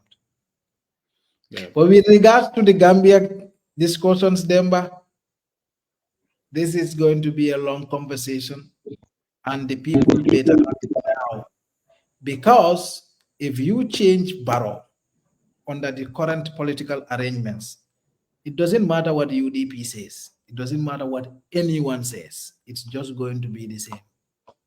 Because the systems are the same. The structures are the same. They don't produce a different result. Like Barrow is saying, they are sabotaging me. And I said, if people are sabotaging you, then you have failed as a leader. The same thing goes for political parties. What we are seeing in 2016, 2017, what we have seen with what UDP produced with Barrow was not a result of individual effort. No, it is the very foundation upon UDP is established that produced what we had in 2017. It's the structure and its leadership. Not much has changed. People left, people come, but let's not equate bright, principled people within a certain structure to changing the setups of that structure. These two are different. If you come to Republic or the Republic, and the Republic is set up in a certain way, you've never seen people who go into an organization and say, I have to leave, I can't fit in. Because the structures are established in ways that don't allow for productivity. They don't allow for too much ideas, people to battle over ideas. One of the most progressive parties in the Gambia is PDYS. What do you think if Sidia and Halifa resigns from PDYS right now, you think it would be the same any longer? It won't be the same. I can answer that. It won't be the same. For some time, it won't be the same. If, for example, the leadership of UDP resigns right now, they're telling you, no, we have young people, yes, but it won't be the same. We know it wouldn't be the same. I mean, come on, we're smarter than that. Things, the way they run in the Gambia, are just not the way parties should be run. And that is affecting our democracy. It's the poor governance of our parties that results to the poor governance of our state. And unless the poor governance of our parties change, the poor governance of our state will not change. Until today, UDP failed to acknowledge its responsibility in what happened in 2017. Until today, parties, Alifa went to debate with Ismaila over the coalition and the coalition's failure. He said coalition never failed, but the coalition did fail, even though it succeeded in changing Barrow. But coalition was not all about changing Barrow. There was more to the coalition agenda than just changing Barrow.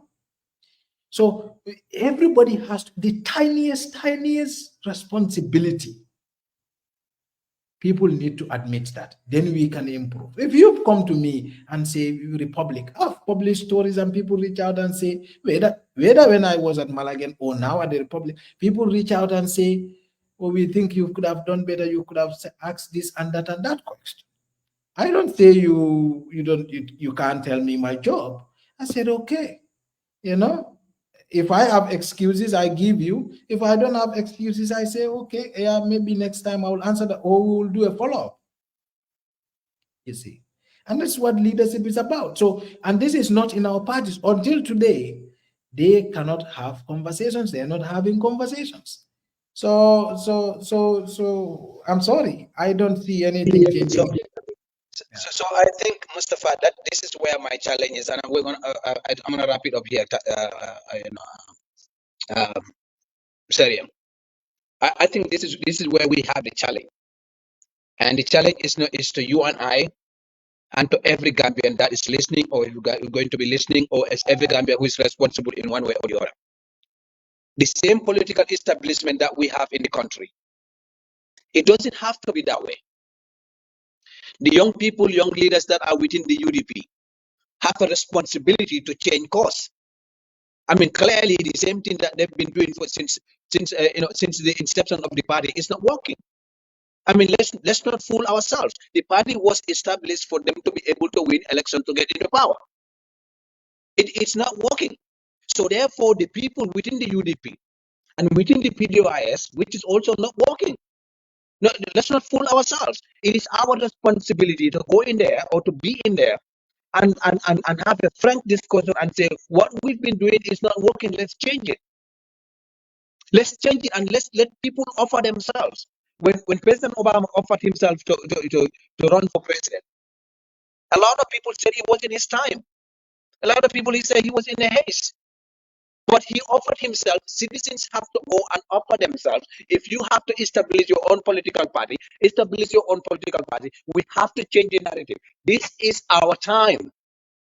It is not enough to blame the leaders that are sitting there and we're just on the side and not doing what we need to do. If you think that you have what it takes, you have the capacity to change, go and mobilize for yourself. I mean, Sonko and others, that's what they did. They're not any better than we have the Sonkos within the UDP. We have the Sonkos within the PDIS. We have them among us that are sitting on the fence, that are just looking in and scared to get in. We can't blame them. We have to take the bull by the horn. Us as citizens, take the responsibility, take the bold decisions. This is our country. Nobody is going to come from anywhere and change it for us. And I know a lot of us are sitting on the outside. There is a reason why some of us are so skeptical in becoming party affiliates, right? Because our politics has become in such that once you are once you declare your support for a political party, you are limited. You are limited as to how much you can challenge the leaders. You are limited as to how much you can speak up out there. You're limited as to how much you can be creative. We have to disrupt these political parties internally. And I'm not saying Demba come into UDP or go into PDIS to stop it. But there are people within the UDP who knows that what has been happening and there has not been working. And they need to be bold enough to be able to challenge it. Otherwise, what we're going to do is that every year people blame, people complain. Listen, I mean, we have to change the structures. We have to change the way we do things. Political parties, you don't have to be in government to be able to serve the people. You don't have to be. They have to have a financial structure to be able to, to support the people of their people. If there is need, you go to NPP bureau today, you cannot even have a place to, I went into the bureau, NPP bureau in December just to meet, CDC, a friend of ours. And there are people sitting on the steps asking for money. That's their survival mechanism. They don't have jobs. So the political party, you cannot just say, I have to wait until I get into government, I decide to change people's lives. No, there's a lot of things that we can do to change people's lives. We have to change our political structure. We have to challenge the status quo. And the status quo is not only the government. The status quo is within our political parties. The status quo is within our society. The status quo is how we raise our kids, how we think, and how we deal with each other. That's the status quo. We hold ourselves accountable, and we hold each other accountable. You cannot hold somebody accountable if you are not accountable yourself. So, I mean, Gambians, we need to stop blaming other people all the time for you. You don't expect me, them, but to fight your war, your battle. Take a responsibility, and that's what the caller was saying earlier on. Until the people take responsibility for their own behaviors, their own actions, nothing is going to change in the country. You and I can try to do as much as we can. If I come to Gambia and if I believe that I can form a political party in the Gambia and make the changes and win the hearts of the minds of the people, I will do that. And there are Gambians who are thinking about that. Don't And sit on the side. But there are two things you can achieve, and there are no failures. One is you can get the person who is sitting on his toes, or you can retire the individuals. There are two things that young people, I'm not a fan of saying young people should go into politics. I'm not a fan of saying old people should not contest. If you have old efficient person, they should contest. Yeah. This is not a job where age is discriminated. This is a job for efficient people. And if efficient people, old or young, within the parties challenge their way through up within the structures, two results will come out. The leadership that is lazy would now be efficient or it will be retired. Either way, you win. All right, guys, but it's been a really good one, really good one. And I think today, when my boss wakes up and review the discussion, he will be very happy, because he's more traditional. So I think today we had some good discussion, good spirited debate. So really good one, man. And I appreciate your time, Mauro Demba and Mustapha, and hopefully we'll keep in touch, and we'll get you guys back here in the near future. Inshallah. You owe me a commission. You and Partner Network owe me a commission. You need to reply a client to me. I've been sitting here for hours. Mr. talking about capitalism. All right, man. I appreciate you. Thank you. Thank you very much, guys. Thank you for listening. Thank you.